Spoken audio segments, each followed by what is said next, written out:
I can go ahead and get us started. Thank you, everybody. Appreciate it. We are here today to examine the Department of Health and Human Services public health preparedness for and response to the 2017 hurricane season. In the last 2 months, Texas, Florida, Puerto Rico, and the U.S. Virgin Islands have been devastated by hurricanes. I first want to express our heartfelt sorrow for the millions of Americans impacted by these devastating storms and say that all members of this committee on both sides of the aisle stand with those affected by these hurricanes. I would also like to thank Dr. Burgess and Dr. Ruiz, both members of this subcommittee who each recently visited Puerto Rico to assess the impact these hurricanes have had and continue to have on our fellow Americans. This committee has been conducting oversight of the federal response to the recent hurricanes since shortly after Harvey made landfall in Texas. Unfortunately, I expect that our work here will continue for years to come. The committee's jurisdiction involves not just the public health issues we will be discussing today, but also rebuilding the electrical grid, addressing environmental cleanup, and restoring telecommunications, to name only a few. The people of Puerto Rico and the U.S. Virgin Islands continue to face a long road to recovery, and many are living without power and running water.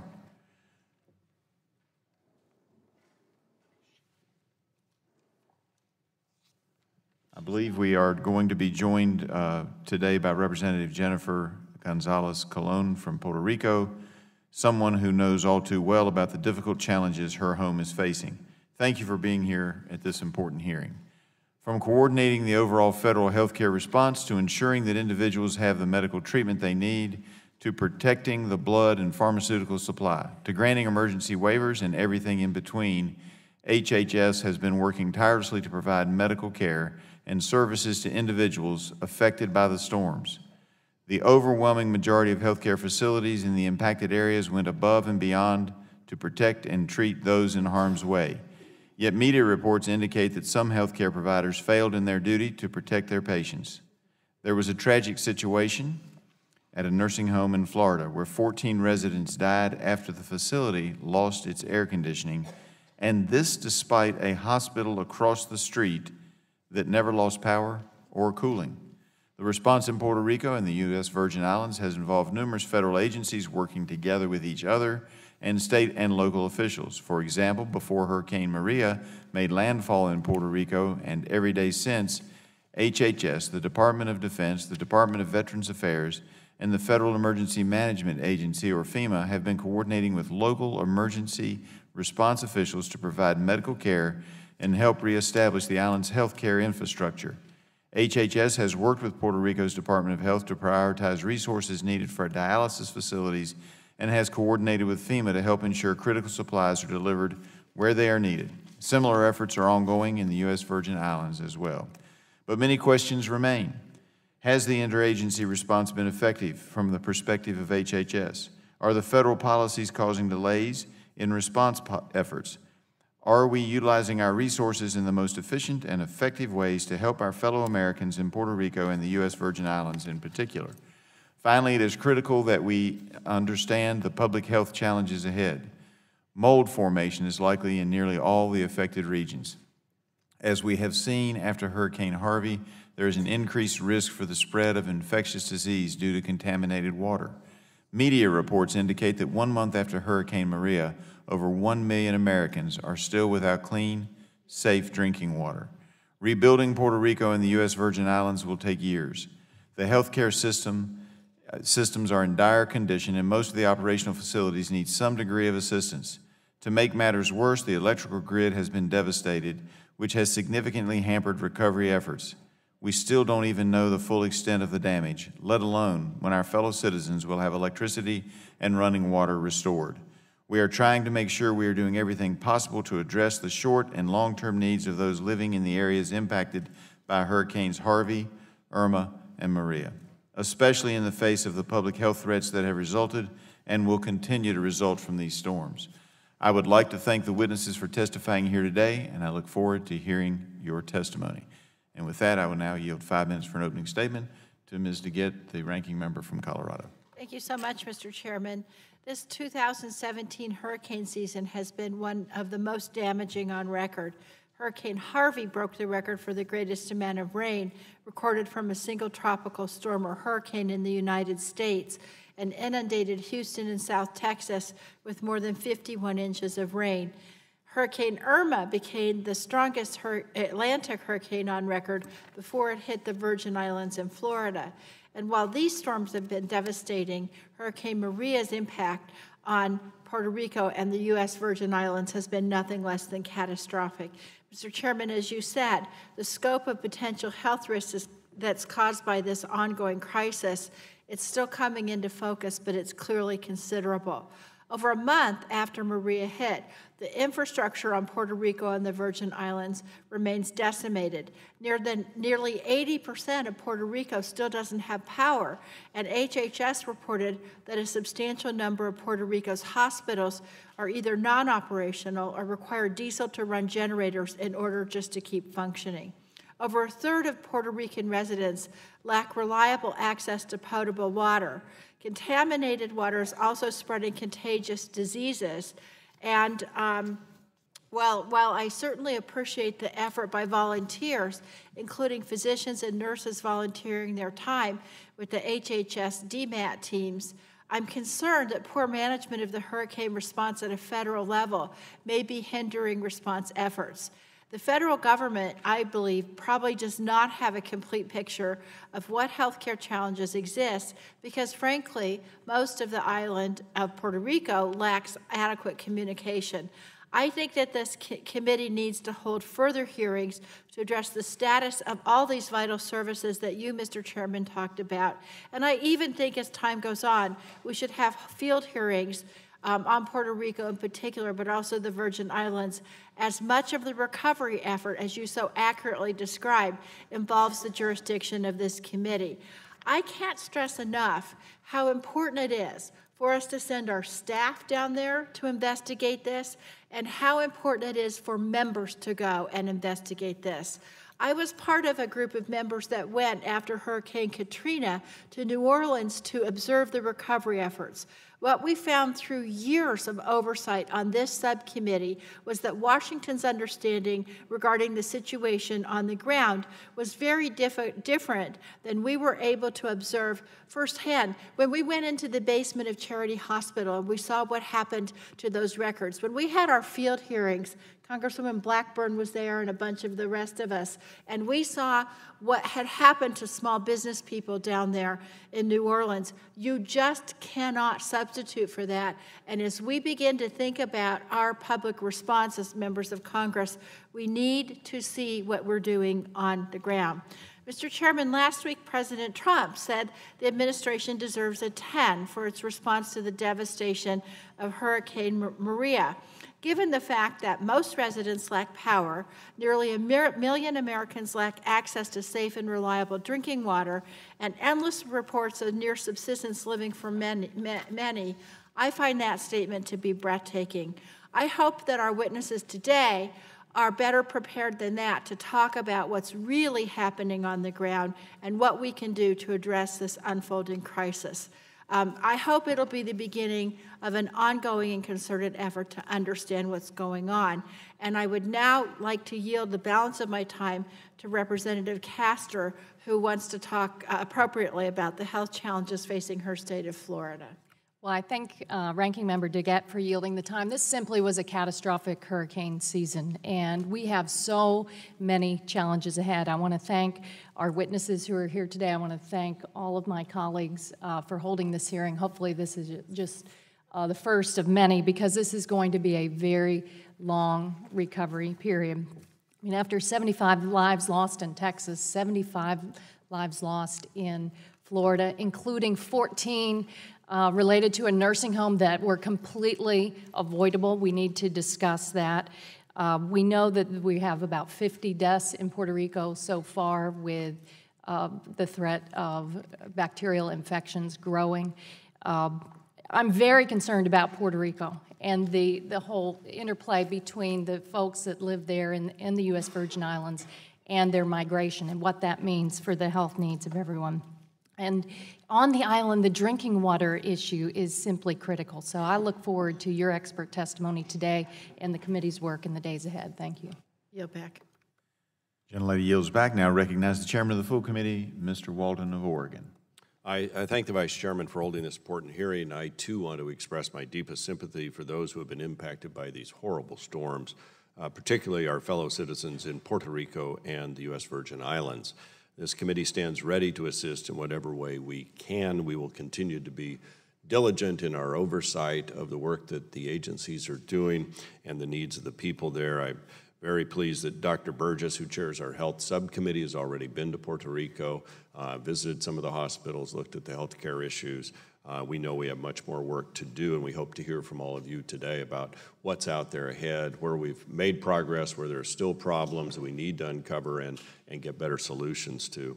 Today, we're examining the Department of Health and Human Services' continuing efforts to protect the public health in Texas, Florida, Puerto Rico, and the U.S. Virgin Islands in the aftermath of Hurricanes Harvey, Irma, and Maria.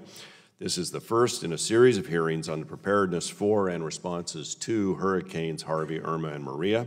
And in the coming weeks, we'll also hold hearings before the Energy and Environment subcommittees on these matters. And as Vice Chairman stated, this committee will be conducting oversight of the rebuilding of Puerto Rico and the U.S. Virgin Islands for years to come. The public health risks typically associated with natural disasters are varied and include heightened incidences of infectious diseases, diminished access to medical care, and long-term mental health trauma, just to name a few of the concerns we all need to be aware of.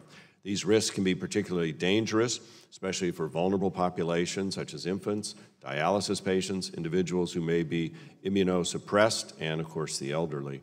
Tragically, we saw this in the aftermath of Hurricane Irma, where 14 elderly residents, as we've heard before, of the Rehabilitation Center at Hollywood Hills in Florida lost their lives as a result of heat-induced death issues after the facility's air conditioning system failed during the storm.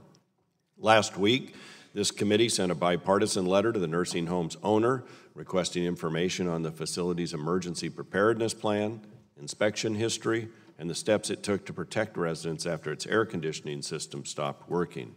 We will hear today that while the three major hurricanes to impact the United States in 2017 were distinct events that presented and continue to present their own unique challenges, many of the protocols that are necessary to conduct an effective public health response are immutable.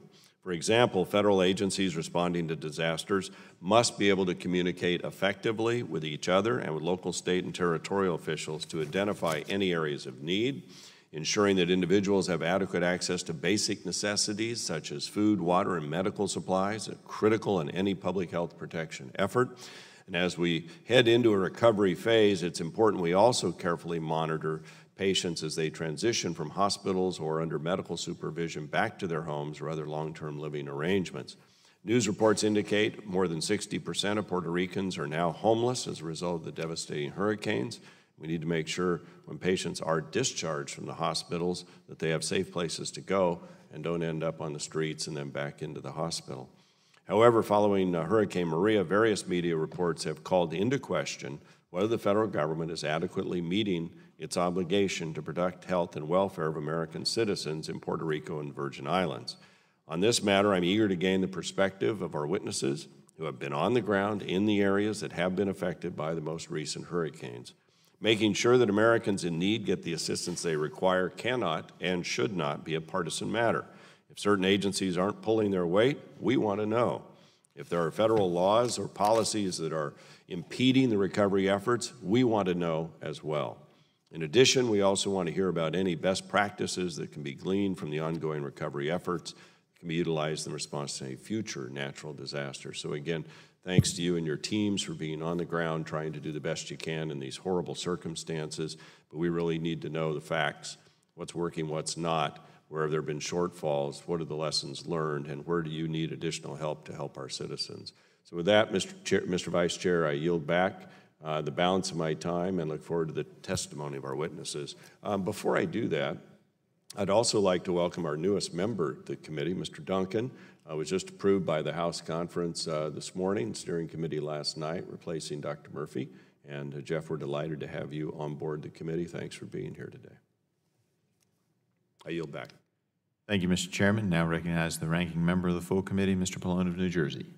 Thank you, Mr. Chairman, and thank you for holding this hearing on this critical issue. And I hope that this hearing is the first of many hurricane-related hearings, as Congress needs to hear further from HHS and other agencies regarding the ongoing response and recovery efforts in all of the affected areas. I would also like to take a moment to recognize the federal, state, and local responders who are working hard to address the many public health issues which exist as response and recovery continues in all of the areas that were impacted by these three major hurricanes. I know firsthand of the tragic devastation caused by such immense natural disasters. In 2012, my district was hit hard by Hurricane Sandy. I've never seen worse storm damage in our area in my lifetime. For many, the storm was a worst-case scenario: lost lives, homes flooded, and businesses lost. The 5th anniversary is coming up this weekend, and we still have a lot of people that are not back in their homes or their businesses. Our nation is now experiencing historic levels of destruction and loss in Puerto Rico and the Virgin Islands, as well as in Florida, Texas, and along the Gulf Coast in the wake of Hurricanes Maria, Irma, and Harvey. And while no two natural disasters are alike, the areas affected by these massive hurricanes have unique needs and challenges. While Congress continues to address the response in Florida and Texas, we must also work to ensure that Puerto Rico and the U.S. Virgin Islands receive the full and immediate support of the federal government as they recover.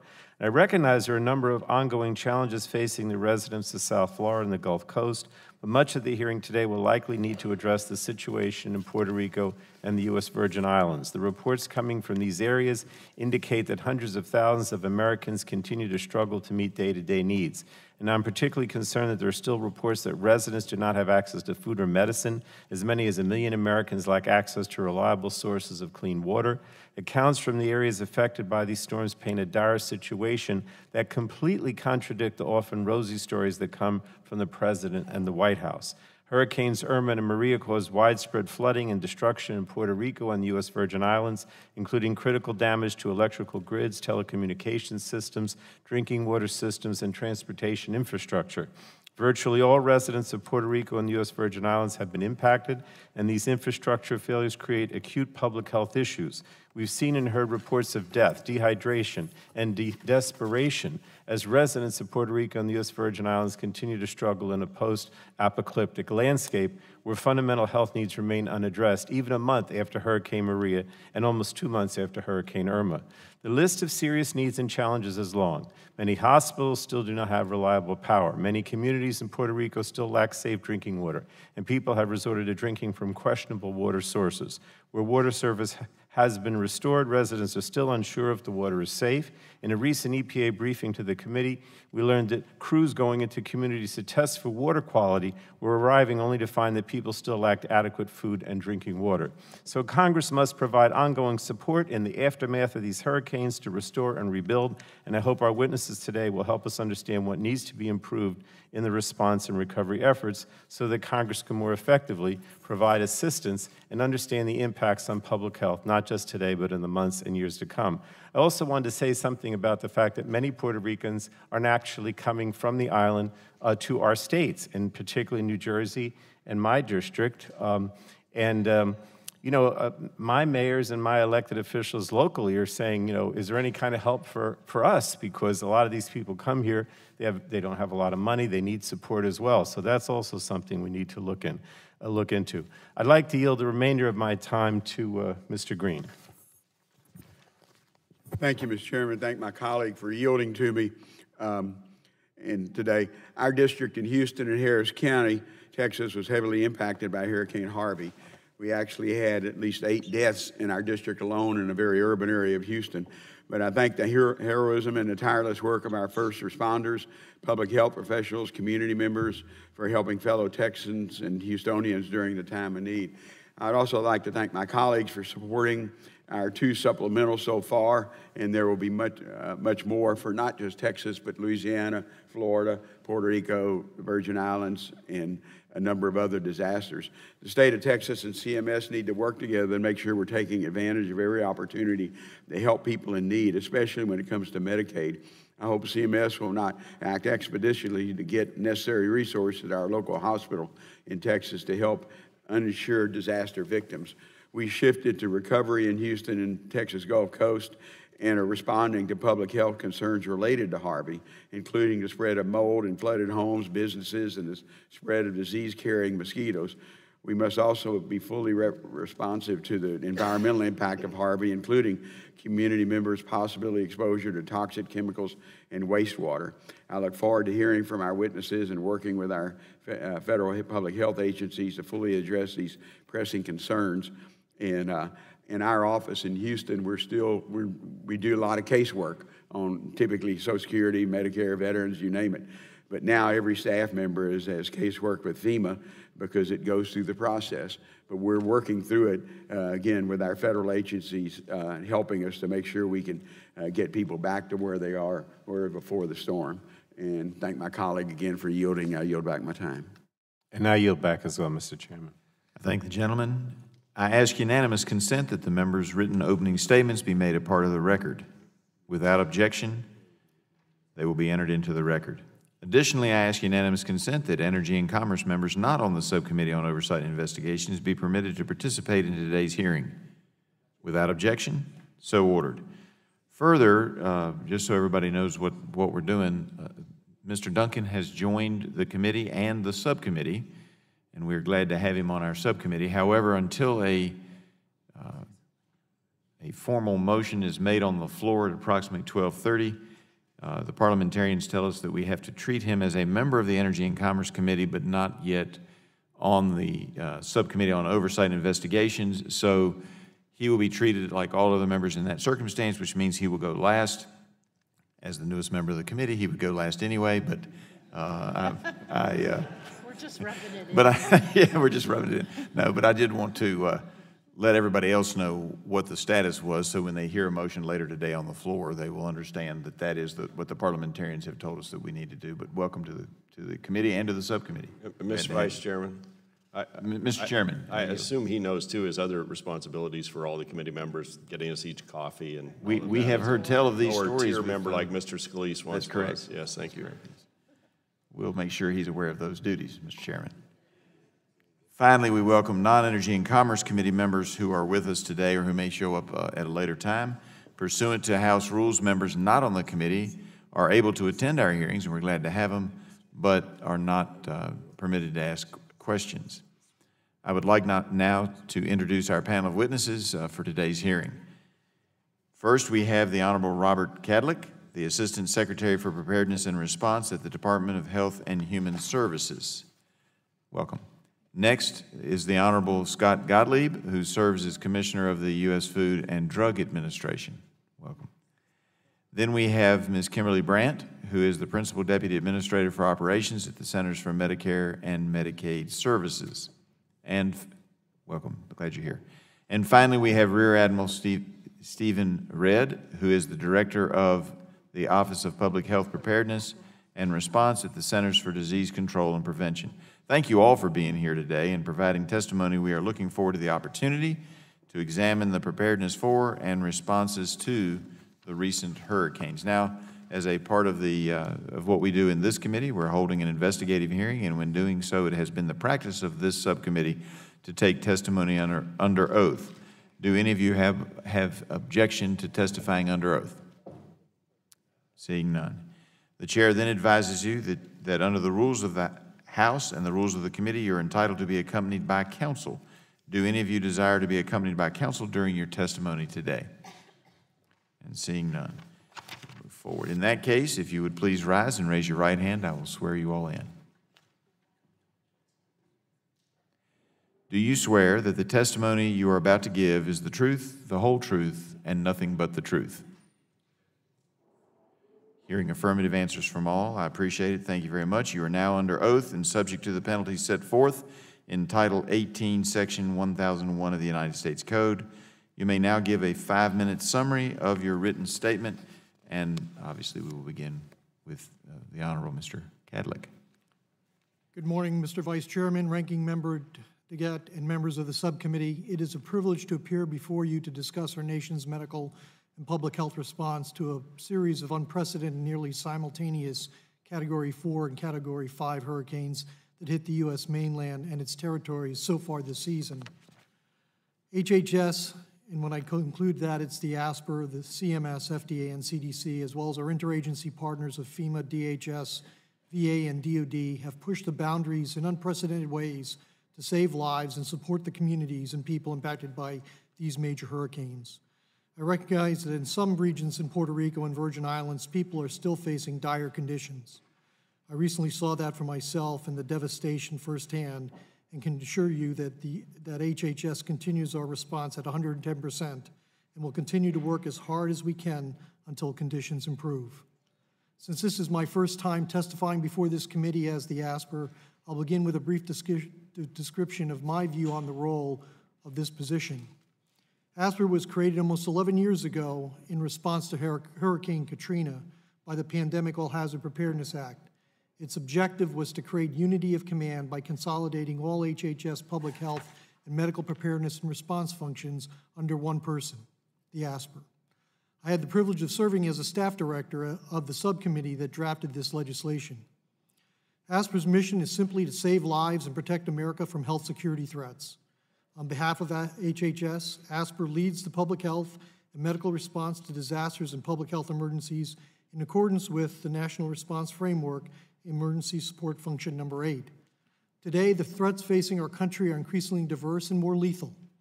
Therefore, my main objective is to improve national readiness and response capabilities to 21st century threats.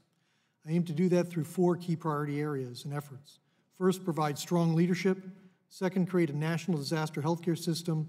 Third, sustain robust and reliable public health security capabilities. And finally, advance innovative medical countermeasure development. Hurricanes Harvey, Irma, Maria, and lastly Nate's near simultaneity and severity created unique challenges.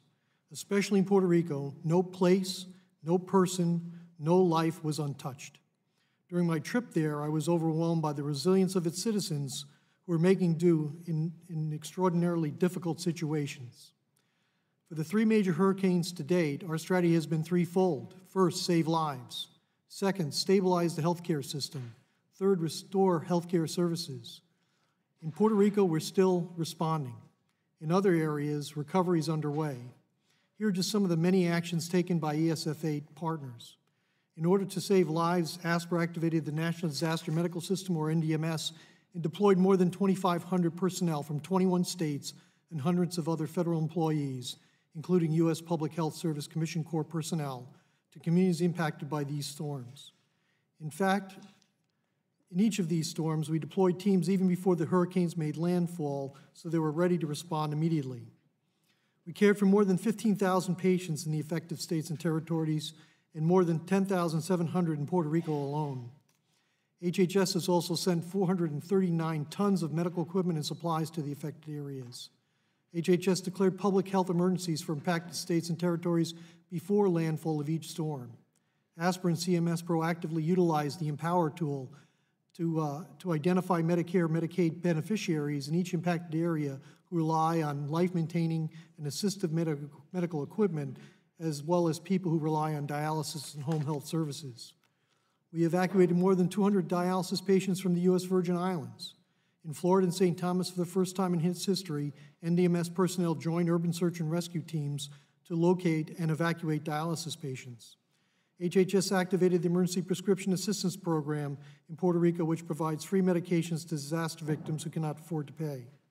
HHS deployed mental health teams and activated behavioral health hotlines in partnership with SAMHSA to aid people coping with the psychological effects of these storms. I'd like to show you a map. You can see it on your screens or you have paper copies in front of you.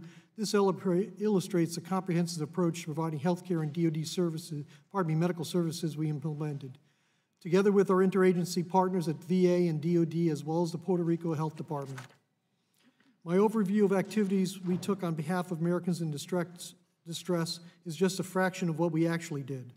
I have not and could not speak to all the work that HHS disaster medical assistant teams and Public Health Service Commission Corps personnel did. They are true American heroes who left their families, their medical and clinical practices to render aid, often in arduous circumstances. We're committed to the long period of recovery ahead. We also reflect on this experience by conducting a comprehensive after-action review to identify ways to improve our capacity to respond to future public health emergencies, be they naturally occurring or man-made. I thank you again for this opportunity to address these issues, and I'm happy to answer any questions that you may have. Thank you. Thank you very much. Now 5 minutes for an opening statement for the Thank you, Honorable. Chairman Griffith, Ranking Member DeGette, members of the subcommittee.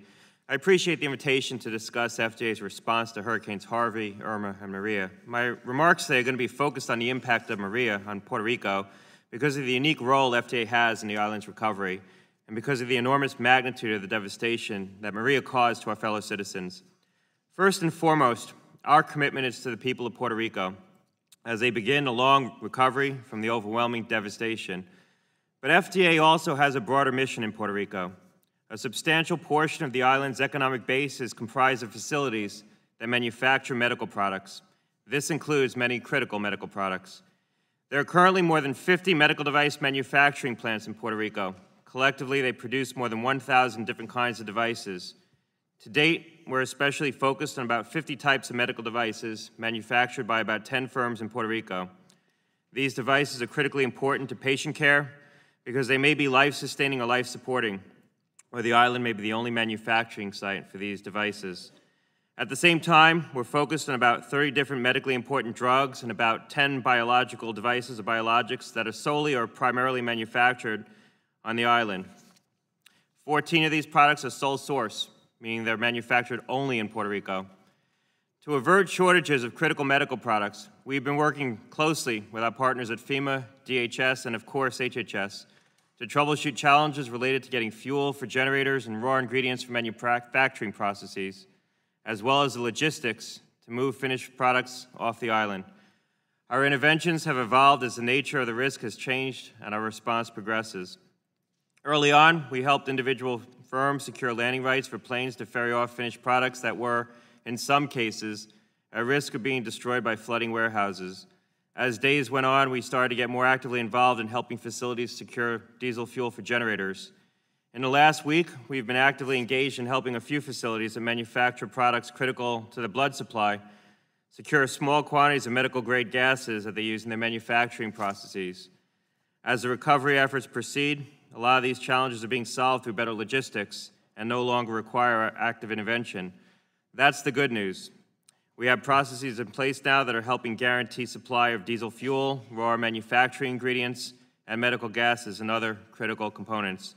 But there will be other challenges that rise as this crisis evolves. The one that concerns us the most is long-term power. Many generators weren't meant to function for months on end. Moreover, a lot of the facilities can't return to full production on generator power alone. Most are producing at anywhere from 20 to 70% of their normal capacity based on our informal survey. They won't be able to resume full production until they get back on the power grid. And if they don't return to the grid by the end of this year, we're concerned that we could face multiple potential shortages unless we can also help these facilities temporarily shift more of their manufacturing off the island. But with my remarks, I'd like to give you a perspective on the human factor that we're seeing every day, where we see the island's residents taking often heroic steps to keep supplies of critical products flowing, and where the firms that manufacture these items are taking their own extraordinary steps as good corporate citizens to support these efforts. If we're going to avert major product shortages, it's going to be as a consequence of these efforts. I want to take a moment to take note of these activities and to support them. First and foremost, I want to take note of the Americans who reside in Puerto Rico. The medical product industry directly employs about 90,000 Puerto Ricans. If we do avert critical shortages, it will be primarily because of our fellow citizens who return to their posts at this critical time, even as their own families were displaced and their lives devastated. We owe them all an enormous debt of gratitude.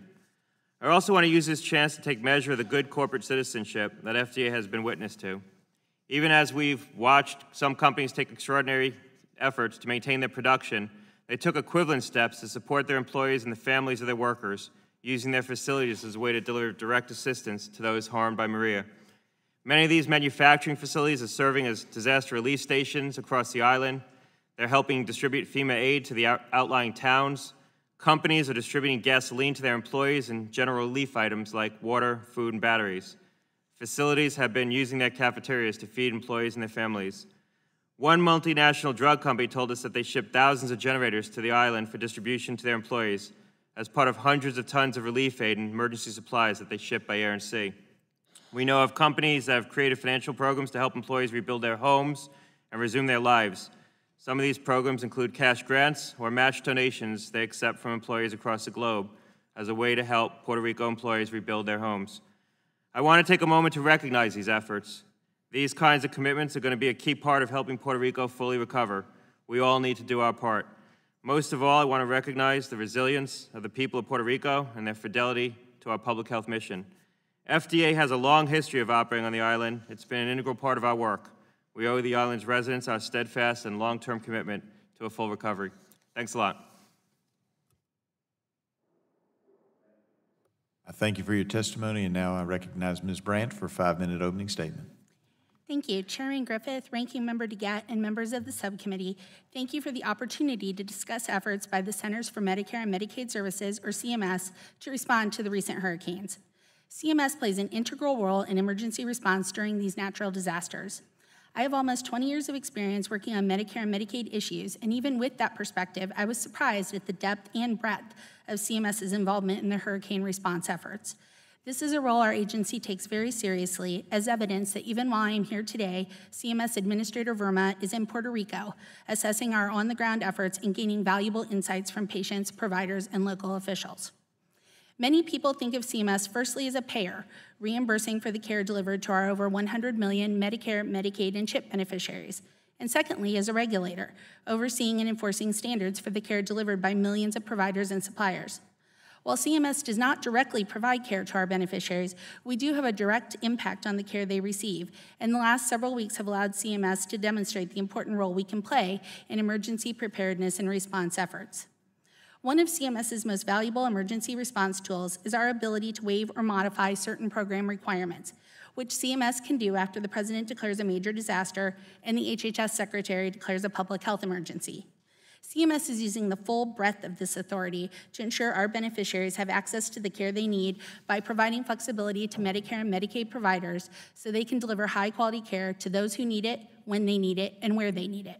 For example, we used waivers to allow Medicare providers to move patients between facilities and administer care in alternative locations and to expedite Medicaid enrollment for out-of-state providers. Already, we have approved nearly 100 waivers in total across the impacted disaster areas. Last month, I joined Administrator Verma on a visit to Houston, Texas, where we were able to speak to several of those impacted, including beneficiaries and providers, who demonstrated how important these flexibilities were to them following an emergency. We want beneficiaries and providers to be able to focus on their immediate needs to provide urgent care without worrying about reimbursement policies, and we heard firsthand during our visit what a difference those flexibilities make. That is why CMS is taking an active listening approach and meeting and talking with stakeholders in all of the impacted areas on an ongoing basis to make sure we understand their needs and are able to meet them. One of the administrator's top priorities has been to provide access to necessary care for one of our most vulnerable beneficiary groups, dialysis patients, during these challenging circumstances. One of the ways we have done this is using our authority to temporarily designate dialysis facilities licensed in locations impacted by the hurricanes, but that are not yet certified, to serve as special purpose renal dialysis facilities so they could provide care for Medicare beneficiaries. In fact, we were able to designate one of these facilities in Florida before the storm hit to ensure that patients were dialyzed in anticipation of the storm. In Puerto Rico and the U.S. Virgin Islands, CMS has been working closely with ASPR, the Kidney Community Emergency Response Program, and the End-Stage Renal Disease Networks to monitor conditions before, during, and after the storms to predict and assess the impact to these extremely fragile patients. Here are two examples of our combined efforts. Under the direction of one of our CMS Commission Corps members, we are working with these partners to daily track the operational status of dialysis facilities in Puerto Rico and their status with respect to fuel, water, and other supplies, as well as developing delivery schedules for those supplies necessary for the facilities to treat the nearly 6,000 dialysis patients on the island. CMS also partnered with several of our federal and local partners to arrange support for approximately 120 dialysis patients evacuated from the U.S. Virgin Islands to Atlanta when conditions were no longer safe in the Virgin Islands. This included working with staff on the ground in Atlanta from day one to greet and medically assess each patient as they arrived. Unfortunately, these recent events will not be the last public health emergencies our nation faces. Making sure providers and suppliers are prepared for future disasters, whether it is a hurricane, wildfire, or disease pandemic, is essential to ensuring patient safety. That is why CMS requires all Medicare and Medicaid facilities to comply with basic health and safety requirements, including emergency preparedness standards, which we updated last fall. The updates include a more comprehensive approach to emergency planning and requiring facilities to more thoroughly address location-specific hazards.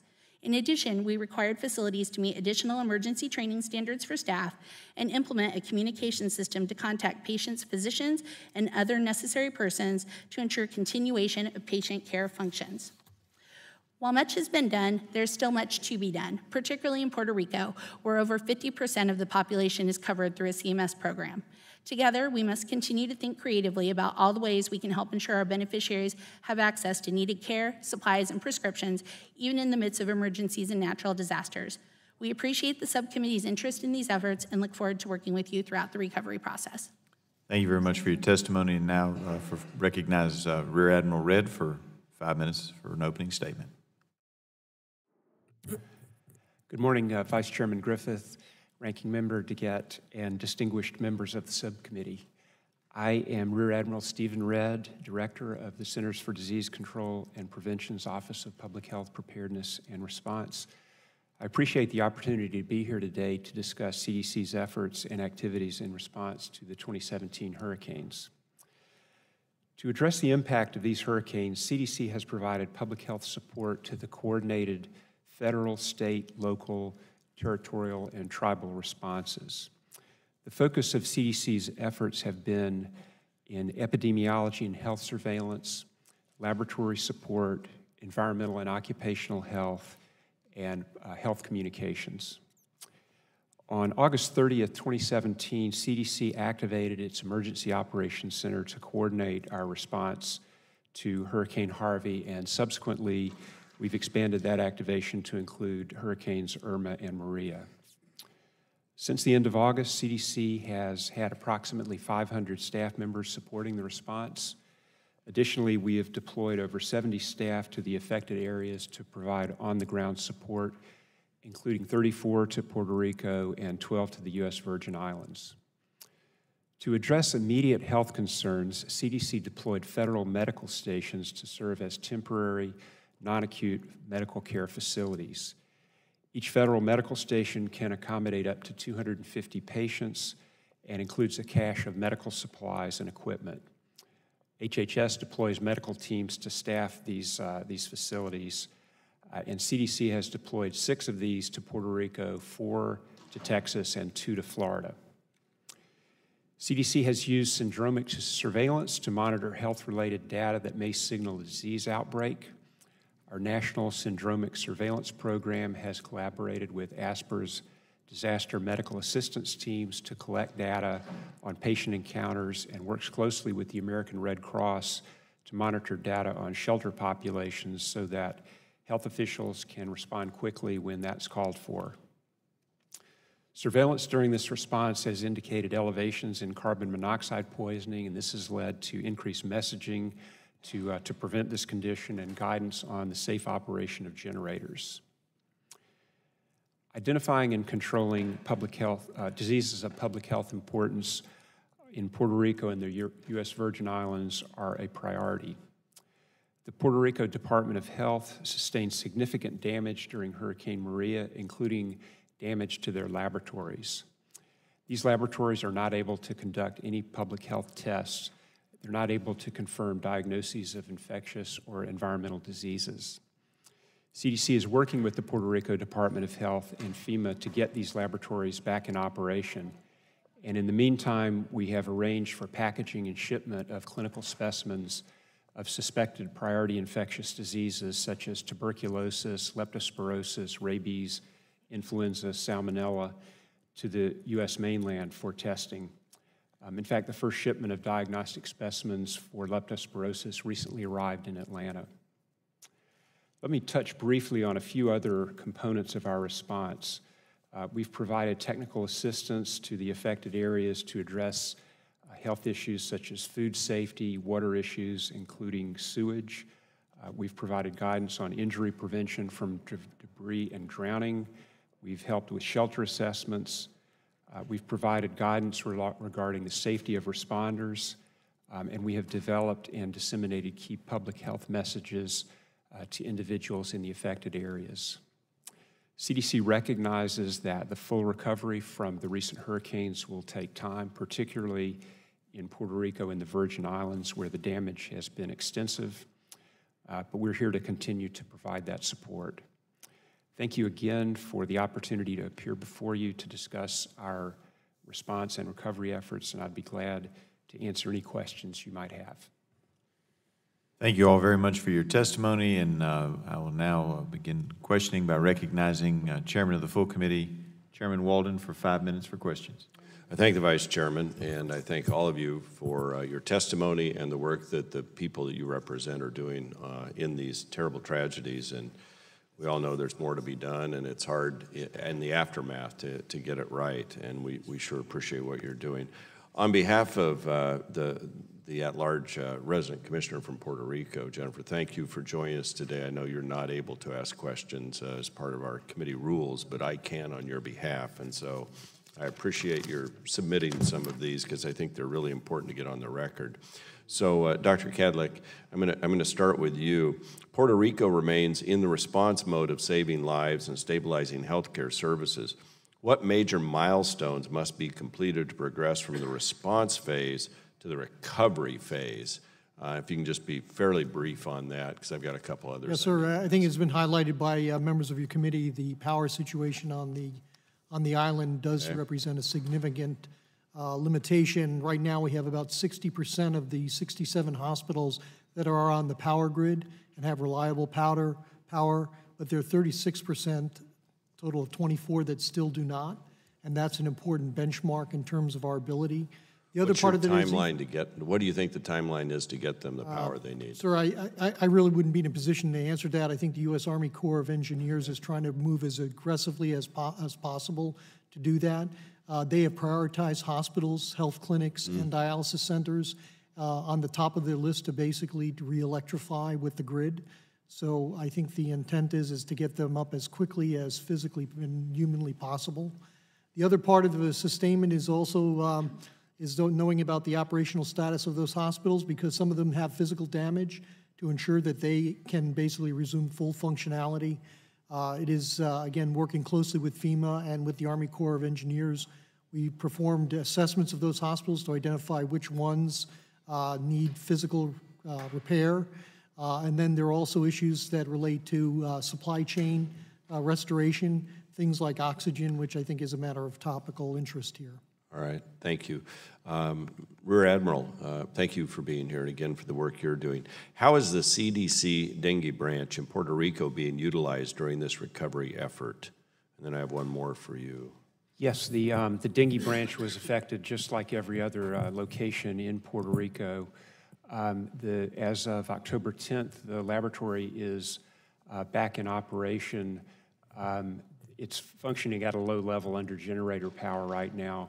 So I think it's more in the affected than in the response zone of the efforts at this point. When do you think it might be up to full operation? I think some of the issues that Dr. Kadlec raised would be germane to the full activation and operation of the dengue branch lab as well. All right. Particularly concerning is the damage to Puerto Rico Department of Health Public Health labs. To date, the labs are not able to conduct any public health testing, including the ability to confirm diagnoses of infectious and environmental diseases. What will it take to get them up and running? And in their absence, what is happening to do this kind of lab work? Yes, sir. So the restoring power is the first step. There is work with the Army Corps to identify the generator capacity needed to bring the laboratories up back to power. There'll be a second level of effort to determine what equipment can be salvaged and what equipment can't be salvaged. So we don't know the results of that assessment until the power is back. So it is going to be some time. You don't know timeline on power? I think for generators, we're talking weeks at the most. That they'll be running on generators or before they generators, get them? Yes, and maybe less than that. So I can't say about the back on the grid, but there should be power to the labs within a relatively short period of time. In the meantime, we're working with the Department of Health in Puerto Rico to ship specimens to Atlanta for testing, and that's where the the first shipment of leptospirosis cases has been shipped. And are you comfortable, perhaps it's to you and others on the panel, with that kind of arrangement to do the lab testing? Is that quick enough? Is it adequate enough? It's certainly not optimal. I think it's the best that we can do at this point in time. I think that what we really need is to be where those tests can be done in Puerto Rico and having the lab back up to full speed. But if it's going to be weeks before that can happen, is there a temporary sort of lab that could be flown in there? Is that We've had quite a bit of discussion on that. I think that there, in general, the feeling is that getting specimens to Atlanta for testing is going to be actually, since it's not going to be a very, very prolonged period of time, that this is a temporizing measure. It's not optimal, but it's the best that we can do in the circumstances. You feel it Yes, works? Sir. Yes, sir. All right. My time's expired, Mr. Vice Chair. Thank you for this hearing. Again, thank you for your testimony. Thank you very much, Mr. Chairman. Now recognize the ranking member of the subcommittee, Ms. DeGette of Colorado, for 5 minutes. Thank you so much, Mr. Vice Chairman.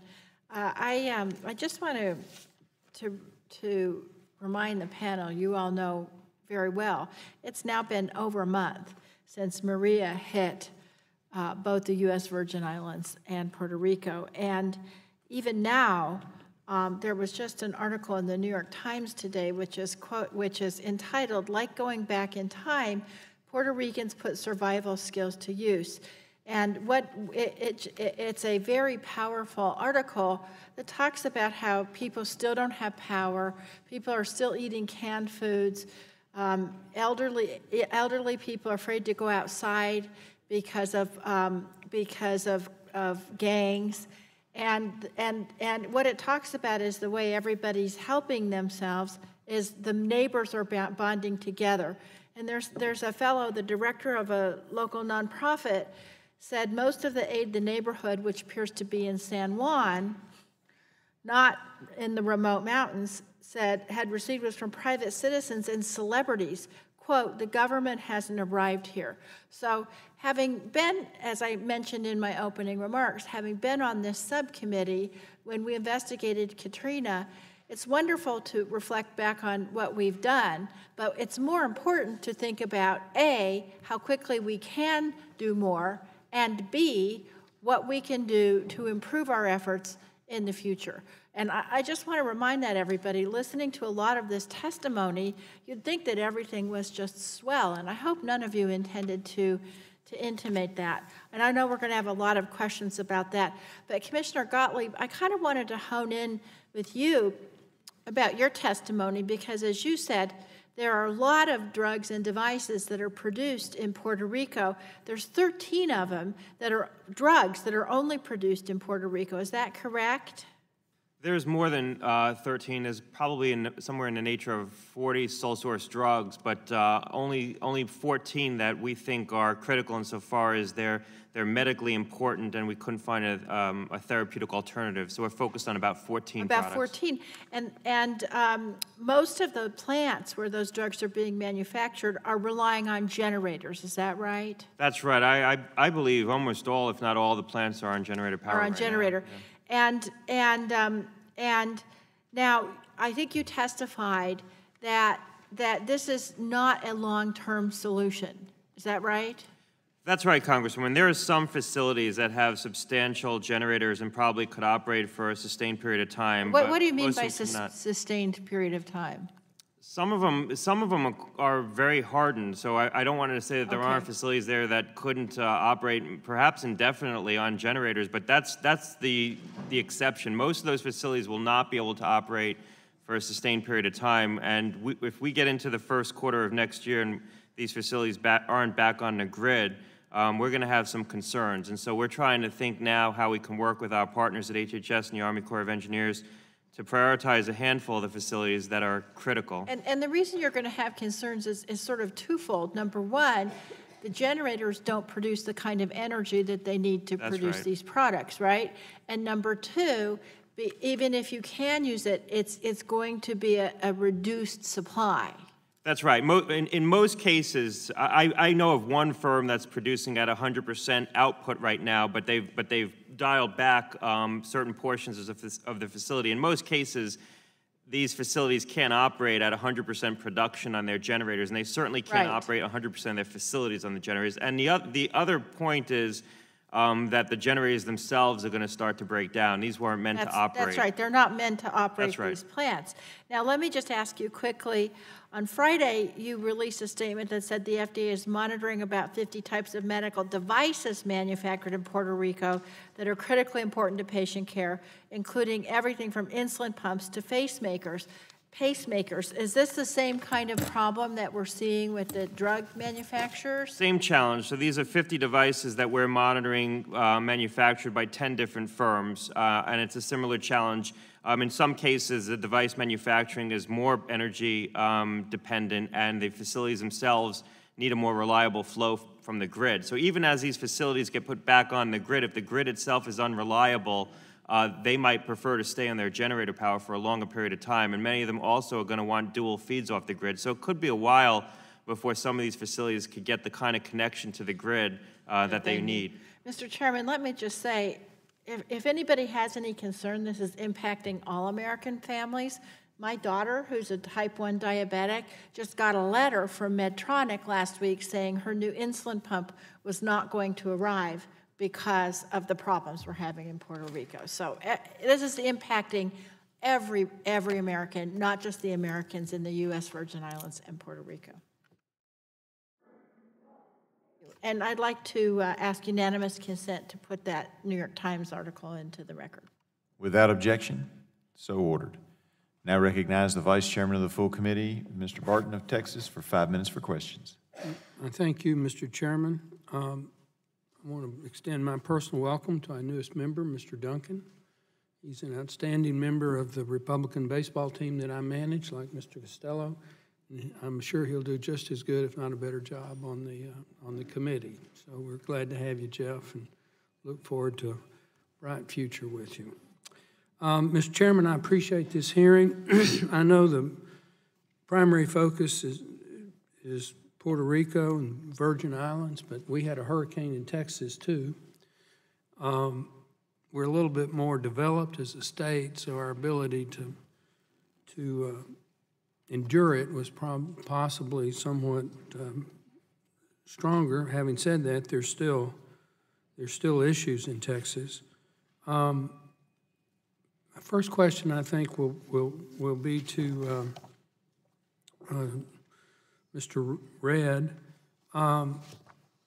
There are lots in a normal year. There's a lot of mosquitoes in the Houston area. But given the amount of water that was sustained, and they still haven't had a freeze, so we still have that issue. What cooperation, if any, have you or your agency had on helping to minimize that problem in the Houston area specifically, but the Gulf Coast generally? Yes, we operate as part of the combined federal response here. We've worked with DOD through the FEMA-managed response system to provide advice on what kind of mosquito control efforts would be most appropriate, and we've worked through that system. So we don't do spraying ourselves, but we provide that expertise on mosquitoes. As far as you know, there's not an issue of not enough I don't know what you'd call it, disinfectants, insecticides. That's correct. This is a problem that happens after virtually every hurricane, which has a rain element to it. The types of mosquitoes that follow a hurricane typically aren't the ones that transmit disease, and there's pretty much a standard approach to that with CDC providing technical advice, DOD providing the equipment, and actually doing the spraying in consultation with the local mosquito control districts. A similar question. I guess this would be to Dr. Cadillac. Is that correct? Lots of Medicare patients in the Texas Gulf Coast area, and many of them have had to go to hospitals for treatment. Under current regulations, does CMS have the authority to reimburse these hospitals for the emergency treatment of Medicare patients? Sir, since we have a representative from CMS, I'll ask Ms. Brandt to maybe respond to that. Well, that's my fault. I should have directed That's all it right, to her sir. to start with. No problem, sir. Thank you. We are currently working with state officials to work with them on the uncompensated care issues and to develop a plan so that we can make sure to appropriately reimburse those providers. Is there anything the state of Texas needs to supply CMS to get that put together fairly quickly? Currently, we are working with the state officials to do what's called a multi-state 1115 waiver to allow them to request federal matching dollars for an uncompensated care pool, and that would be for those people who have been displaced or who needed to receive care within the disaster area. So we are working with the state and hope to complete that in the foreseeable future. Well, I'm the co-chairman of the Texas Congressional Delegation Harvey Task Force. My Democrat co-chairman is Henry Cuellar.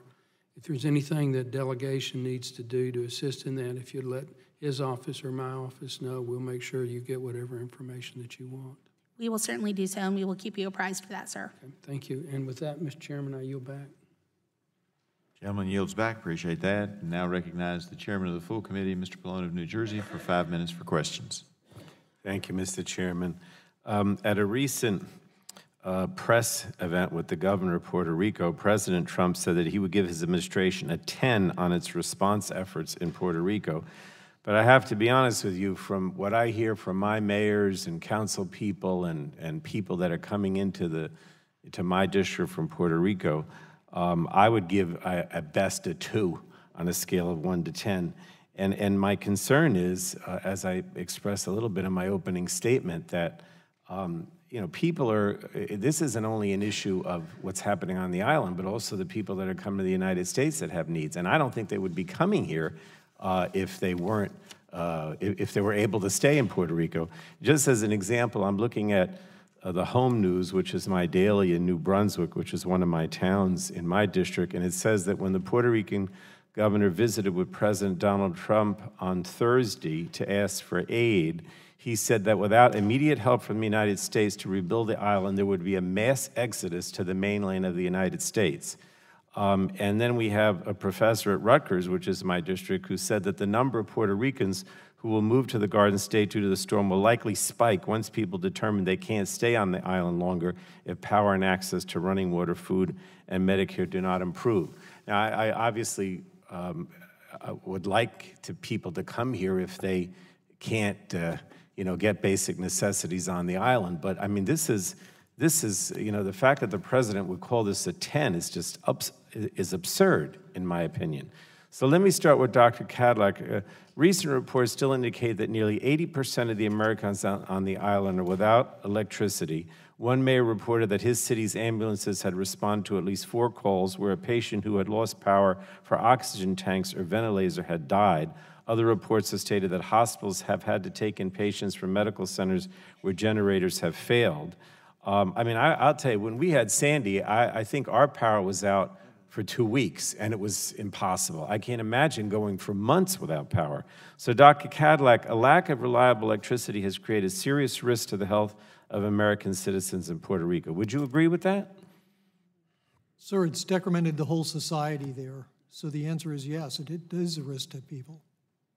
All right, well, I appreciate your honest response. Last Friday, CNN reported that 1 million Americans on the island, or about 35% of all residents, still lack access to running water.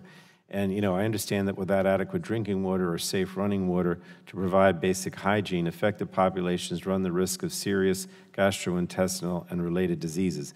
Again, in Sandy, I think I only went a couple days without a shower, and I couldn't deal with it. So let me ask Dr. Redd, would you agree that if nearly 1 million Americans lack access to reliable, clean water, that this poses a major health concern? Yes, sir. All right, thank you. This morning, an article in the New York Times described the situation in Puerto Rico like going back in time. And Wired magazine previously reported that the breakdown in electricity and telecommunications systems had pushed Puerto Rico, and I quote, back a century or so. Just yesterday, the FCC reported that nearly 70% of the island's cell phone towers are still out of service. Again, lack of communication, lack of cell towers, you can't even address emergencies if you can't communicate. So let me go back to Dr. Cadillac.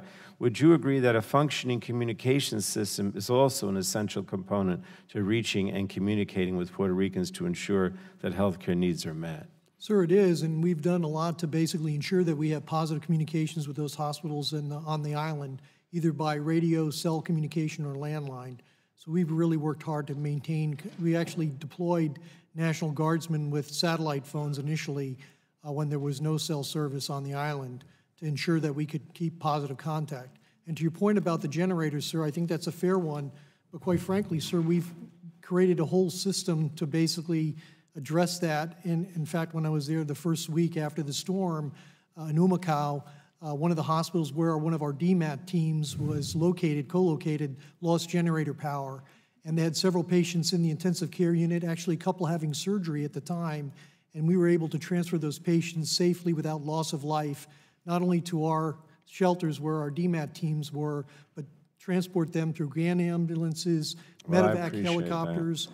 To the point is so that we've gone to extraordinary steps to basically help our All right, well, I appreciate it. Let me just ask you one thing as my time runs out. The president said it's a 10. I gave it a 2.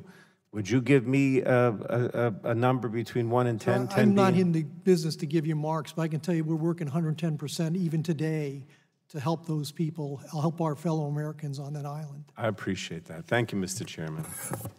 Thank you so much. Now recognize the gentlelady of Indiana, Ms. Brooks, for 5 minutes for questions. Thank you, Mr. Chairman, and thank you to all of our panel members for being here. Dr. Cadillac, I want to talk a little bit more about the National Disaster Medical System that you've described. And I know you've only been on the job for a few months now. In fact, how many months have you been on the job? 60 days to be, I think. 60 days. Tough for 60 days, very much. It's been a baptism. And obviously you were very familiar with the organization prior to becoming in charge of ASPR. Are there reforms to the National Disaster Medical System that you're already considering, or are there challenges you've already faced, whether it's on the deployment, whether it is on the number of resources you have or the authorities you have, and if so, what are they? Ma'am, all the above. I think one of the things that this event demonstrated, because of the extraordinary nature, and to Mrs. Representative DeGette's point, to go down there and actually see the devastation is pretty extraordinary. I've made 5 combat tours in Iraq, and I never saw anything like what I saw in Puerto Rico, number one. Number two is that would kind of simulate what we'd probably expect if we had a nuclear detonation without the fire or the radiation. So the physical destruction to that island, as I said, affected everyone. And the psychological and physiological effects are pretty extraordinary. To that point, we were stretched in terms of our DMAT capabilities or NDMS capabilities to deploy. I give a lot of credit to those DMAT physicians, nurses, paramedics, pharmacists from your states who basically deployed down there on numerous occasions. We had people from Colorado who were at Harvey, Irma, and now Maria. And so the answer is that we probably need to do some creative thinking how to do that. We worked very well with the VA in Puerto Rico. We need to probably work better with DOD on that fact. But I think there are a lot of things we need to do to remove dependencies that require us to basically do mother may I's for transportation. We probably need a larger supply capability, and we need to move things faster and better. That said, we deployed before landfall, and we had 150 people from our DMAT teams in San Juan riding out that storm. So we have extraordinary people doing extraordinary things. They're from your jurisdictions. They're American heroes, and we probably don't give them enough credit, and we certainly don't give them enough resources. And Dr. Cadillac, with respect to the authorities of ASPR, has it been clear as to who is actually in charge of the response efforts, or do there need to be additional operational capabilities provided to ASPR? Well, ma'am, I think that's something that we're going to do after action and look at that. I'd like to say we were able to do pretty well. I think we can do better, but I'd like to hold an answer on that to work with your staff to identify those things. Again, to remove those dependencies, the mother may I's, for ambulances, for air transportation, for a variety of things, are things that we need to resolve. Thank you. Ms. Brandt, and again, I have some questions also provided by Representative Gonzalez. Apparently, prior to the hurricane, retention of medical personnel has been a challenge to Puerto Rico. And so prior to Hurricane Maria, according to my colleague, almost a physician a day would leave the island, would not be practicing there, and it affected a number of specialists left in the territory. How is that impacting the short-term and long-term recovery efforts? And I actually received communication from a constituent of mine whose cousin was a specialist overseas at the time that it hit, and she had difficulties getting back onto the island to help her people. And so what is CMS doing relative to the physician retention issue? Thank you for the question, and that is something that CMS is very concerned about and very aware of. In terms of the retention issue, we've been working with the Department of Health on the island and seeing what flexibilities we can do administratively to be able to lift any requirements that would make it easier for people to stay on the island, or to work with them to see what other types of programs that we have that would provide incentives for physicians and other medical personnel on the island. But ultimately, that is a decision by the government of the island. In terms of allowing people to come in to assist with the efforts on the island, especially in wake of what has happened, we have waived many different regulations and other authorities that we have that would have limited out-of-state or out-of-territory, in this particular instance, providers to be able to come in and provide care, and have been working with the Department of Health on the island to see what else we can do to ensure that they have as much access to as many personnel as we can get them. Thank you for that flexibility. My time is up. I yield back. Thank the gentlelady. Now recognize the gentlelady of Florida, Ms. Castor, for 5 minutes for questions. Thank you, Mr. Chairman. Over a month later, folks in Florida and all across the country are still reeling from the avoidable deaths in the nursing facilities in Florida. You know, there are now criminal cases, there's civil cases. We're trying to figure out why in the heck Florida's governor has deleted voicemails that came directly from the center to his cell phone. But there's an important backstory here. In 2005, after Hurricane Katrina and the 215 deaths in nursing homes there, CMS and everyone determined, well, many skilled nursing centers are not prepared. So you went into rule development then to try to ensure that there is going to be an alternative power source available.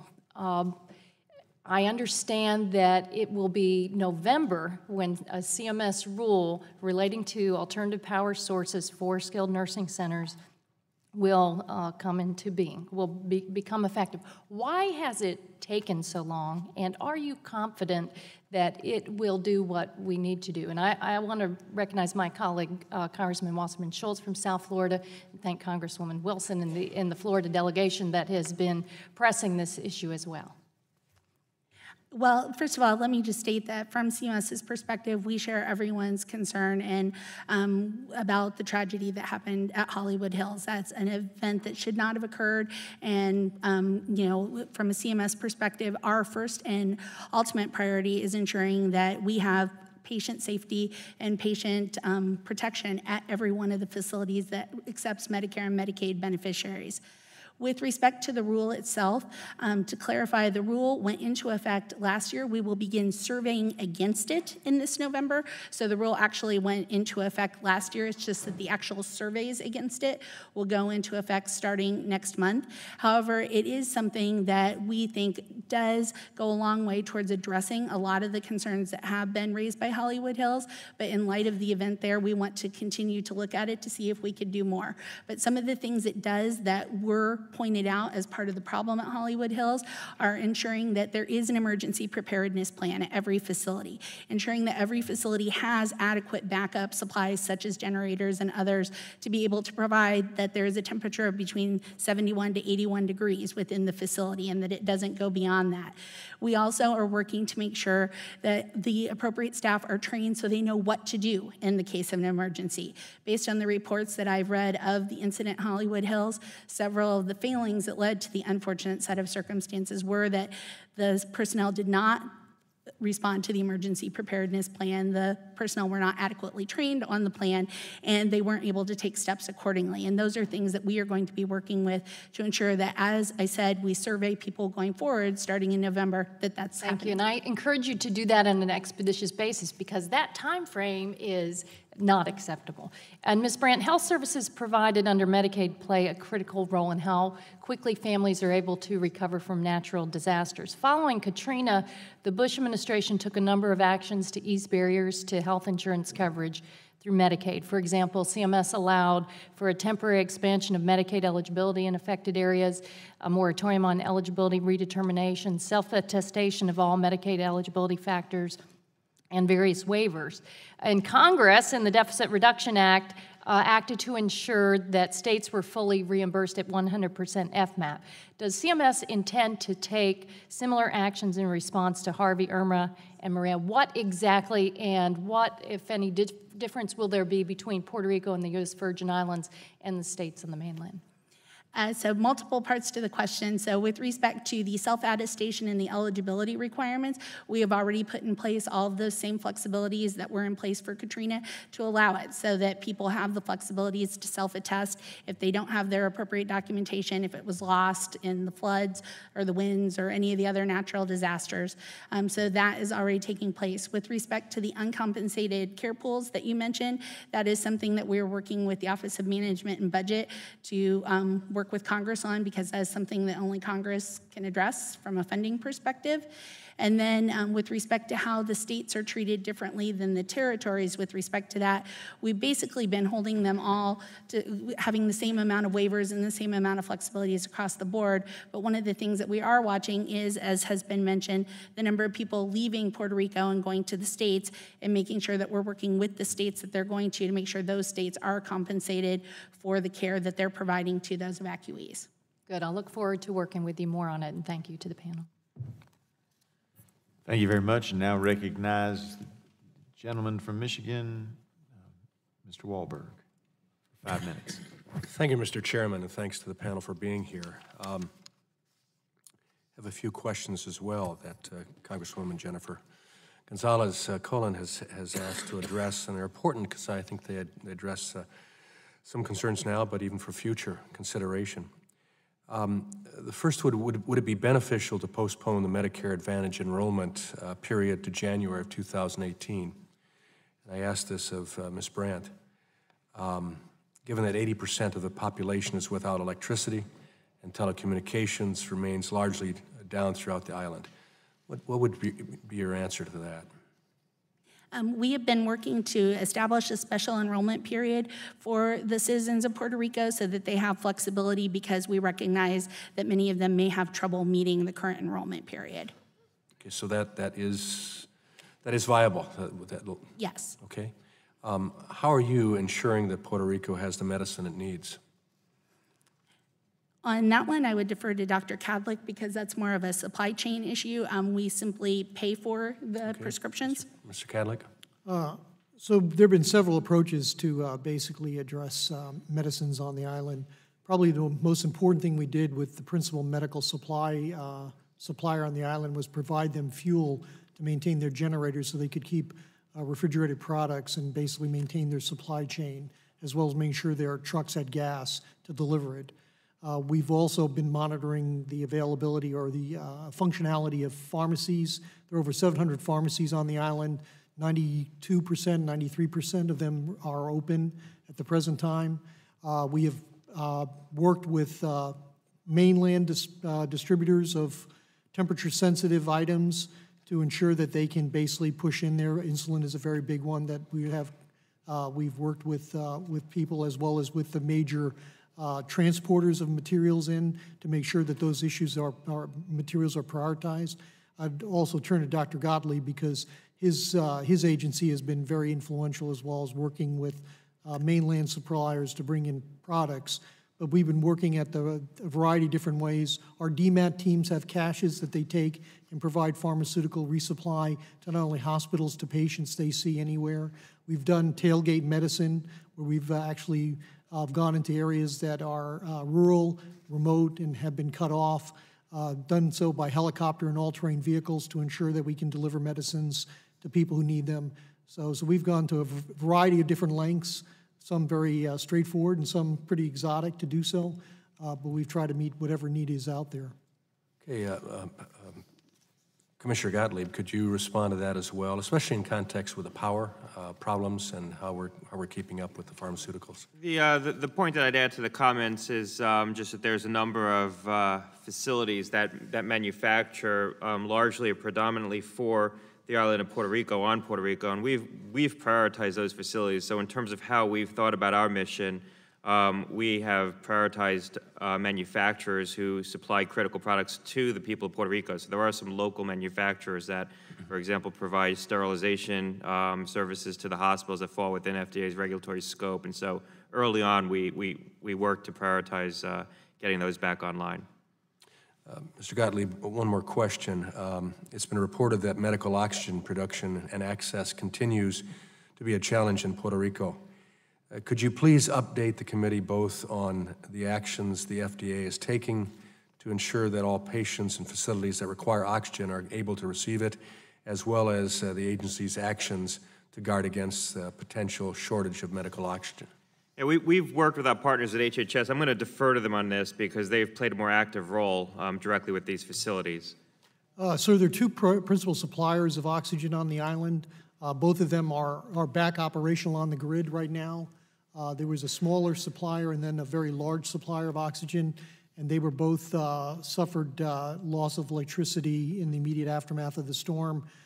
Again, barging in oxygen cylinders, it's not something you can fly in necessarily, but oxygen is not the only gas that's needed.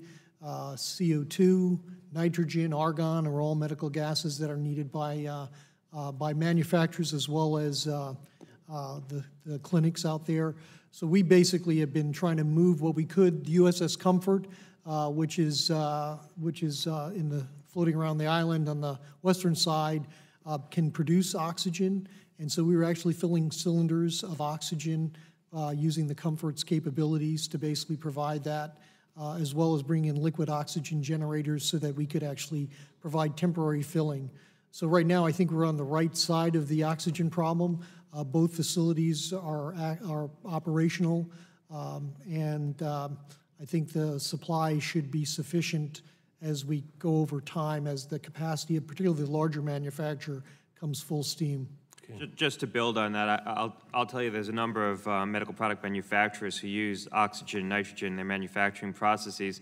They've been able to secure the supply they need. In a few instances, historically, we had to prioritize getting some of those supplies onto the island or from the island, but in most cases, they're sourcing that outside the island. That seems to be stable right now. We've moved past what I think is the critical phase of trying to work through this. Most of the facilities that need access to medical gases for the manufacturing processes are getting them now.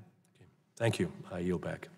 Thank the gentleman. Now recognize the gentleman from California, Dr. Ruiz, for 5 minutes. Thank you, Mr. Chairman, for holding this hearing. By way of background, I'm a board-certified emergency physician. I was trained by the Harvard Humanitarian Initiative on Humanitarian and Disaster Aid, including the International Committee of the Red Cross, and I was one of the first responders after the earthquake in Haiti, and the medical director for the largest internally displaced camp in all of Port-au-Prince after that earthquake, and worked hand-in-hand with the 82nd Airborne. I have seen firsthand the challenges that arise in the middle of a humanitarian crisis and the importance of having clarity in a plan and have clarity in coordinating among agencies, local government officials, and NGOs in the field. So while I am grateful that we are having a hearing on this issue with HHS, we need a fuller, more accurate view of what is happening in Puerto Rico with all stakeholders from all levels of government and all the different agencies, including clinical workers and NGOs and people that are actually on the field. 2 weeks ago, I flew down to Puerto Rico to see the conditions for myself. and do a needs assessment based on my training and my experience. I'm here to report to you what I saw and give you some helpful recommendations. One, the people of Puerto Rico are very hardworking, humble people with respect for themselves and their dignity, and they're doing everything possible to help one another, to get the job done, to take care of one another. Number two, the people who work in your agencies are giving 110%. I have to give kudos to the DMAT teams that I spoke with firsthand. California 1, California 11 from Orange County and Sacramento did fabulous jobs. The HHS liaison was there doing an amazing job. I went further into the community and did not stay in San Juan and listen just to leaders. I listened to pediatricians on the ground, shelter coordinators, patients that were on the ground. And what I can tell you, these are the problems. One, there's a lack of clarity of leadership. I'm talking to high-level officials from all the different agencies, and I'm not going to mention names, but the folks in the Puerto Rican government are saying that FEMA's running the show. People at FEMA are saying that we're taking orders from the Puerto Rican government. I talked to people from HHS, and they're saying, well, we don't communicate very much with the needs with the DOD. And so there's a lack of clarity with who's actually running the show in Puerto Rico. Two, there's a lack of coordination. You're not going to get the full picture, folks, if you stay in San Juan. You're not going to get the full picture if your leadership and people making decisions are based on San Juan in a convention center with air conditioning and food and drinks and everything. You got to get your butts out of San Juan into the remotest areas in Puerto Rico to talk to people and see firsthand. So these three, the other thing is, the problem is that there's a lack of priorities and clarity in the metrics that you're using and what you're telling the American people what your efforts are. What does it mean when you say that bottles and food were delivered to all municipalities for PR purposes so that people get a sense that you're doing your job, when in fact what you should be talking about is capacity? Capacity for food supply chains, capacity for electrical grid repairs, capacity to deal with the need. All of you have mentioned numbers and the numerators and the number of clinics and the number of people on the ground, but what you haven't mentioned is a denominator, the actual need. So of your hospital capacity, what is the capacity to the overall need that the people on the ground actually need? So this is my one recommendation, and I strongly agree that you will be able to better handle the situation on the ground with a lot more sense of urgency and real-time flexibility. Yes, keep your command center in San Juan, but create command posts on the ground with representatives from the HHS, the Army Corps of Engineers, the DOD, Department of Housing, Department of Homeland Security with FEMA, the representatives from the local grid, federal and state counterpart, including NGOs and local mayors, so they can have daily briefing and problem solving as they arise on the ground. Let me give you an example. I went to one clinic. They had a generator fixed by FEMA. The local clinic didn't know when that generator that FEMA installed went down. They were without power for 2 days, turning patients away. They didn't have a number to call the Army Corps of Engineers to determine whether they were on the QE. I went to a shelter, a temporary shelter at a local school in one of the communities. They were going to close their doors on October 23rd when school starts. The mothers telling me their children needed bottled waters. There's a Department of Defense Army guy saying, Doc, we have a caseload of bottles. Can we get authority to move them down? Hell yes. So having command posts on the ground in every municipality where NGOs, local mayors, and everybody can hold each other accountable to address needs and real-time actions and cut the mother may-I's like you suggest, Dr. Kadlik, and just get the food and get the transportation, get the medicines that people need in real time, addressing problems real time is what the people of Puerto Rico need. And there's a lack of sense of urgency when we talk about these issues. Your folks on the ground are doing an incredible job, but the urgency to meet the needs of 3.4 million people, water, food supply chain, electrical grids, those are your top 3 priorities to prevent unnecessary loss of life of Americans on the island. I feel very passionate about this because I took care of a woman who in front of me in a shelter had a seizure. I protected her airway. I tried to get her to emergency care. There was no oxygen. There was no medicine at this temporary seizure. We need to do a better job on the ground coordinating with different agencies so that we can save more lives and do what all your mandates are about to do. So I thank the people on the ground. They're incredible workers. And I look forward to working with you more to make sure that we have command posts out in the field. And we appreciate your passion and agree that we probably ought to get down there and get out and see things, and appreciate you and Dr. Burgess having both visited down there, and look forward to your input as the committee works further on these issues. We'll now turn to Mr. Costello of Pennsylvania for 5 minutes for questions. Thank you, Mr. Chairman. Dr. Cadlick, in your written testimony, you mentioned that Puerto Rico faced public health and public health infrastructure challenges prior to Hurricane Maria's arrival, which exacerbated the hurricane's effects. Could you describe what some of these challenges were and how they adversely impacted the public health response efforts? Well, sir, I'm going to just make a quick comment. Remember that Puerto Rico sustained 2 hurricanes, not 1. So the first Hurricane Irma took a wallop, again, and on the northern side of the island, where a lot of their public health infrastructure is. Laboratories will have to defer to Admiral Red to talk more about some of the particulars there. But remember that there were 2 events on Puerto Rico, not 1, and that was the challenge right there from the get-go. Admiral Red. Thanks. I think that the nature of the event really is what stressed the system so much, that it was so destructive. I think also some of the things that have been talked about earlier about the migration of physicians and the overall waning of the number of providers is really a risk factor for damage to the public health system. So are you saying that the infrastructure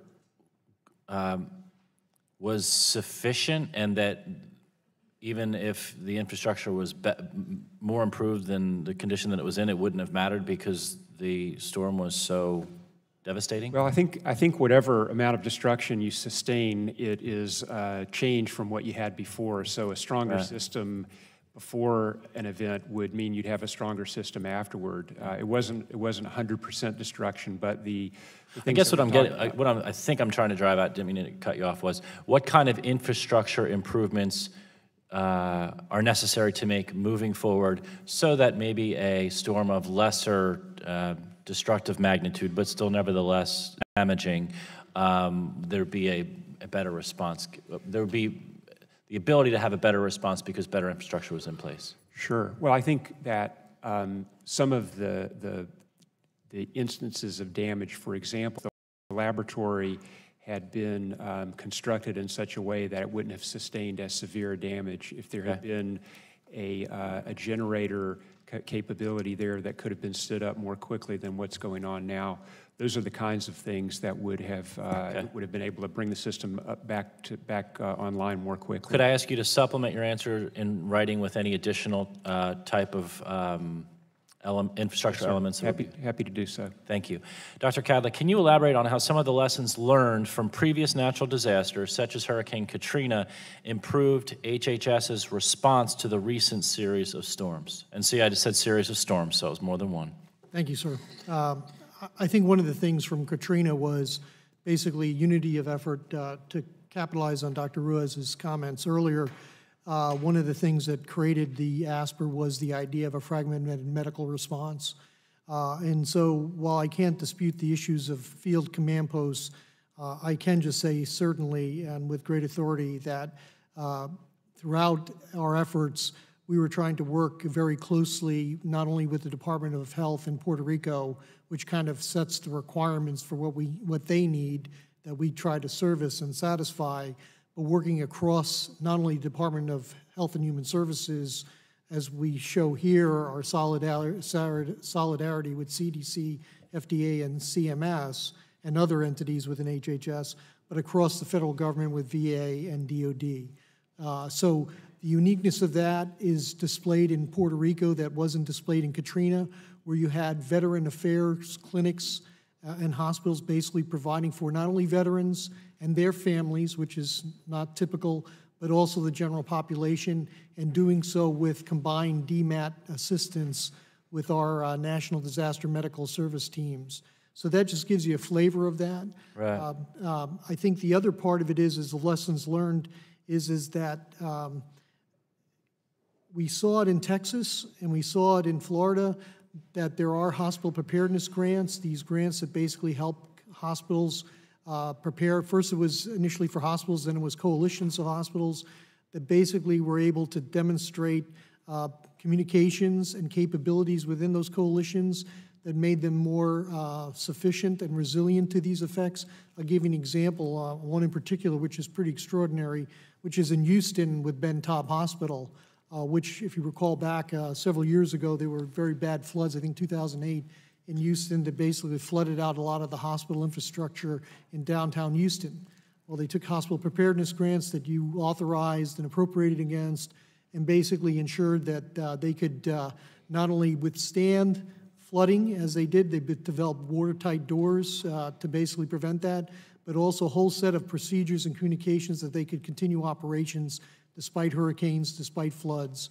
And that was not only the case in Houston, but in Beaumont, Texas, where some of those same grants basically made sure that the hospital personnel had waiters so they could go recover patients from the Cajun Navy, then went out there to recover patients. So there are a lot of great lessons learned in this. One thing is about the capacity of Americans to not only help, but to volunteer, as we are witnessing in Puerto Rico right now. But the idea is that we're going to do a little bit more of a formal one to take advantage of these terrible events to see what we can do better. Thank you, and such a thorough response that you actually answered the question that I didn't get to ask as part of the answer to that question.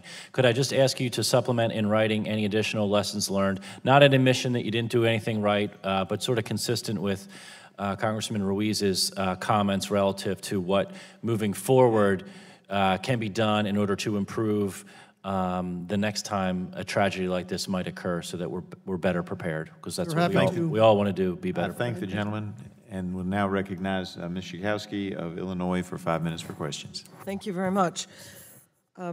14 people died at the rehabilitation center in Hollywood Hills in Florida when it lost power and overheated from September 11th to September 13th.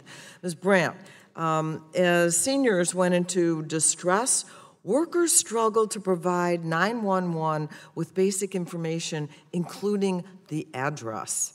It was also reported that the same facility had previously laid off hundreds of workers, including nurses. The nursing home stated that it employs, quote, full-time and part-time employees, unquote, but did not state if a nurse was present when those patients went into cardiac arrest. Did CMS find that, and if you could give me yes or no in these simple questions, did CMS find that there was a nurse on site at this nursing facility from the 11th of September to the 13th? We have a full report on that, Madam Congresswoman, which I'd be glad to get to you. I don't know the specifics of if there was specifically a nurse. I can't. Is a nurse required to be present in a nursing home? Conditions of participation which require clinical staff to be present. And are the requirements for nursing home disaster preparedness plans, is that a requirement? That is a requirement, yes. And were they followed? According to the report that we got from our state facilities, they were not followed in this instance, and that is why the facility has been terminated from accepting Medicare and Medicaid patients. So that's the consequence? That is the consequence. Okay. I wanted to talk to Dr. Kadlec about the hospitals. A week after Hurricane Maria, HHS told the committee staff that most hospitals were damaged, faced major challenges in getting food, water. We've talked about that. And then, of course, more than a month after the Hurricane Maria, Slate reported that surgery is being done by cell phone flashlight. There's pictures that show that, so I guess it's pretty well documented. And so what I wanted to know is, do hospitals connected to the electric grid have access to full regular power, or is it only being provided intermittently? Ma'am, it depends where those hospitals are. There have been some issues with reliability. I'd have to turn you over to the U.S. Army Corps of Engineers to talk about what specific areas. Okay, so when you say all hospitals now are connected to the grid, that doesn't mean that No, 24... that's not, no, ma'am, there's only 60% of the hospitals that are connected to the grid currently, as of today. And the others, are they operating on... They're operating on generators, and we're basically working with FEMA to actually have what we call N+1, where they have actually two backup generators, so that they have a generator, principal generator and a backup, so that if they need to switch, if the generator fails, they can go immediately to the next one. And again, the plan is to basically have a 911 FEMA generator repair team to come out and fix the primary generator. But as a consequence of all this, you would say that there is not 24/7 power at what percent of the hospitals? Well, 60% right now are on the grid, which would have regular power, and even then, sometimes there's some reliability issues as it relates to transmission wires and distribution that I have very little understanding of because I did very badly in electrical engineering.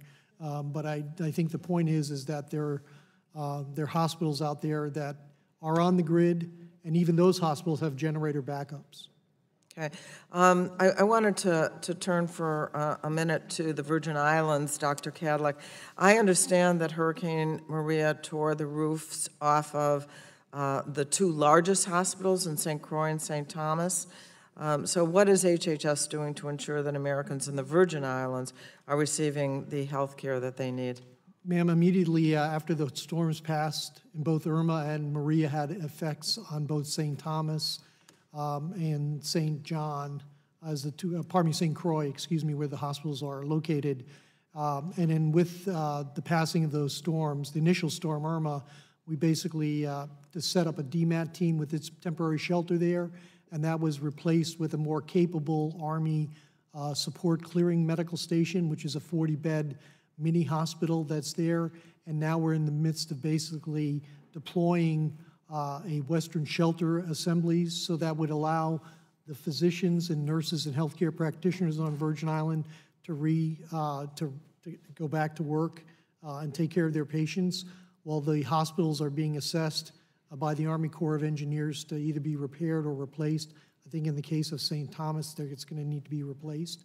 So we provided immediate care, we're providing the intermediate support, and then we're basically transitioning to a capability that would allow the healthcare workers on Virgin Islands to go back to work, and then with that give time to basically repair or replace those hospitals. Thank you. I yield back. Thank the gentlelady, and now recognize Mr. Collins of New York for 5 minutes for questions. Yeah, thank you, Mr. Chairman. Thank you all the witnesses for coming. So, Dr. Gatlick, while we're operating the hospitals under generator power and the like, as people are being transitioned out of the hospitals, in many cases, in fact, probably in most cases, the residents don't have power at home and they don't have running water. Could you perhaps explain what's going on relative to these patients leaving, and how are you and others now dealing with the fact that they're moving into an environment without power and in many cases without running water? Sir, just to highlight a comment made earlier by Admiral Redd, there are 6 federal medical stations that have been deployed to Puerto Rico. At the present time, 2 are operational, 2 250-bed facilities that are being staffed by VA workers as well as volunteers, in one case from the Greater New York Hospital Association, a great example of combined effort between our federal and volunteer partners that are basically providing those kind of transition places for people who need additional medical support or care, don't need to be in the hospital, but can't go home for whatever reason. So we've set up those and have more in position as required to do so. Well, that's reassuring that you're basically assessing patients one by one to make sure that when they're released, they're getting the care they need. Yes, sir. Another question, again, back to the individual situations, is the report that the pharmacies are asking for cash payments because of a lack of ability to connect into insurance companies and the like, yet in many cases, the folks needing prescriptions filled don't have that cash. So, whether the question should go to you or Dr. Gottlieb, how are we handling what at least has been reported in that case? So in Puerto Rico, there's a program called the Emergency pharmacy assistance program, which provides free medications to individuals who can't pay for it. So that's been invoked so that people who don't have cash but need medicines can get it. That's one way. The other way is if they were to go to one of our DMAT facilities that are co-located in 7 of the regions in Puerto Rico, they can get medicines from there as well. We provide prescriptions or medications as required. That's reassuring as well. Now, in some cases, someone that's been on prescriptions, or I'm assuming there's some difficulty even in a pharmacy contacting the physician's office. I know if I go to fill one and it's expired, they say, okay, we'll contact the physician, we'll get back to you. But again, because of the lack of infrastructure, how is that being handled? Well, not only medicines, but prescriptions are being basically filled out for people who seek them out. I mean, they have to basically present themselves to either to one of our DMAT teams or military facilities or VA facilities, and they will get a prescription, if not the medication itself. Again, I appreciate this. You're basically taking what I would call a one-by-one approach. Every situation somewhat different, but I'm getting comfortable that you're taking care of people as best we can, given the limited infrastructure, and in some cases doing things in an unusual way. Yes, sir.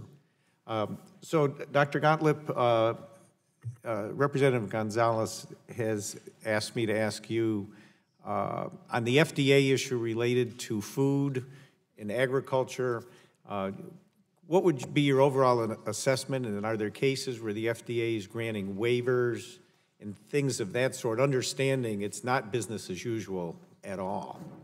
Thanks for the question, Congressman. We would typically grant waivers, for example, if crops that were damaged in a hurricane, if the producer was looking to divert crops intended for human consumption into animal feed, and we do process those waivers. In terms of what we're doing right now, we have already conducted, I believe, 20 not inspections, but site visits to various agricultural facilities and food production facilities to help them get back online. We've done this in the last week or so.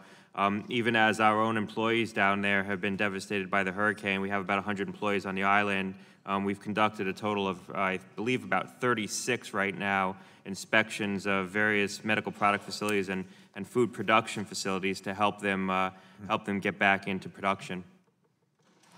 Well, I want to thank you, and Mr. Chairman, I'll yield back, but I guess I need to say I'm really happy to hear of the response that we have in Puerto Rico, given the fact that the island was devastated. It is an island nation, and while it's always easy to criticize response, what I'm hearing is a lot of actions have been taken one by one to make sure people are getting the services they need. We can't snap our fingers and rebuild an electric grid overnight, but everything I'm hearing is, and I would disagree with the member that was going to give them a 2 on a scale of 1 to 10. I also don't like to give grades, but I think that's a bit harsh, considering the devastation that the island withstood and the fact we've never seen anything like this before. So again, I want to thank all 4 witnesses for coming here today, and I certainly am leaving today feeling much more comfortable about what's being done to take care of the tragedy that did occur on Puerto Rico, and I yield back. Thank the gentleman. Now recognize the gentleman from California, Mr. Peters, for 5 minutes for questioning. Thank you, Mr. Chairman. When you get down at the end like this, a lot of questions have been asked already, so I was going to ask you an open-ended kind of question from the perspective of prevention. So I think a lot about what we might do with respect to preparing communities to deal with earthquakes or fires or floods. But from a health perspective, I haven't really given that much thought. Do you have any thoughts about what you would have liked to have seen the federal government do or Puerto Rico do before this that would have mitigated kind of the need to respond to the extent that we had? Anybody?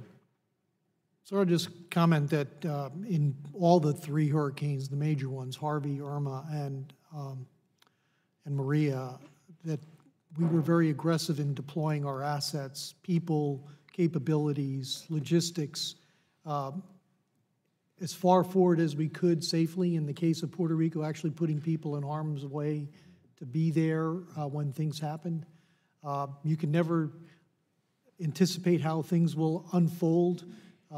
In particularly Florida, if you recall, the turn for of Irma that went from the East Coast to the West Coast, thankfully, and then that kind of deceleration of the storm just before it hit Tampa. That's a little bit of good luck. You can't always count on that. But I think one of the things that comes out of this is the importance for community resilience, individual resilience. Those are things that somehow, again, are not necessarily the domain of HHS, but I think FEMA and Department of Homeland Security often use October as Preparedness Month and ask people to see if they have a plan, if they have supplies, if they have the necessary things at home. I think these events highlight that element, that individual preparedness. No matter how good we may be, it's always going to be a circumstance that we may not be able to get to you immediately, and you're going to have to provide for yourself and your family in the immediate term. And from your perspective, though, so as the health agencies, including CDC, do you feel like you have input into what is the content of the outreach that's happening around October to tell people how to be ready from your perspective? I'll have to defer to Admiral Redd to talk about CDC, but we do participate in these kind of interagency conversations. But again, you just wonder what kind of messaging you need. I think as we look to the threats of the 21st century and my role in preparedness and response, the circumstances that we found ourselves after 9/11 are clearly different today. The circumstances that we find ourselves with when my position was created in 2006 are different today than they were then. And so I think the thing is part of it is keeping up with the rapidly changing threat environment. That's the premise of my question. And the question is, are we keeping up with it? Is there something we need to be doing? Is there something reflecting back on? I'm going to take advantage of an opportunity to point out that the Pandemic All Hazard Preparedness Act will be reauthorized hopefully in the spring of 2018. Okay. And I believe there should be things that reflect that changed threat environment. I think Ms. Brooks mentioned the issue about the structure of the National Disaster Medical System.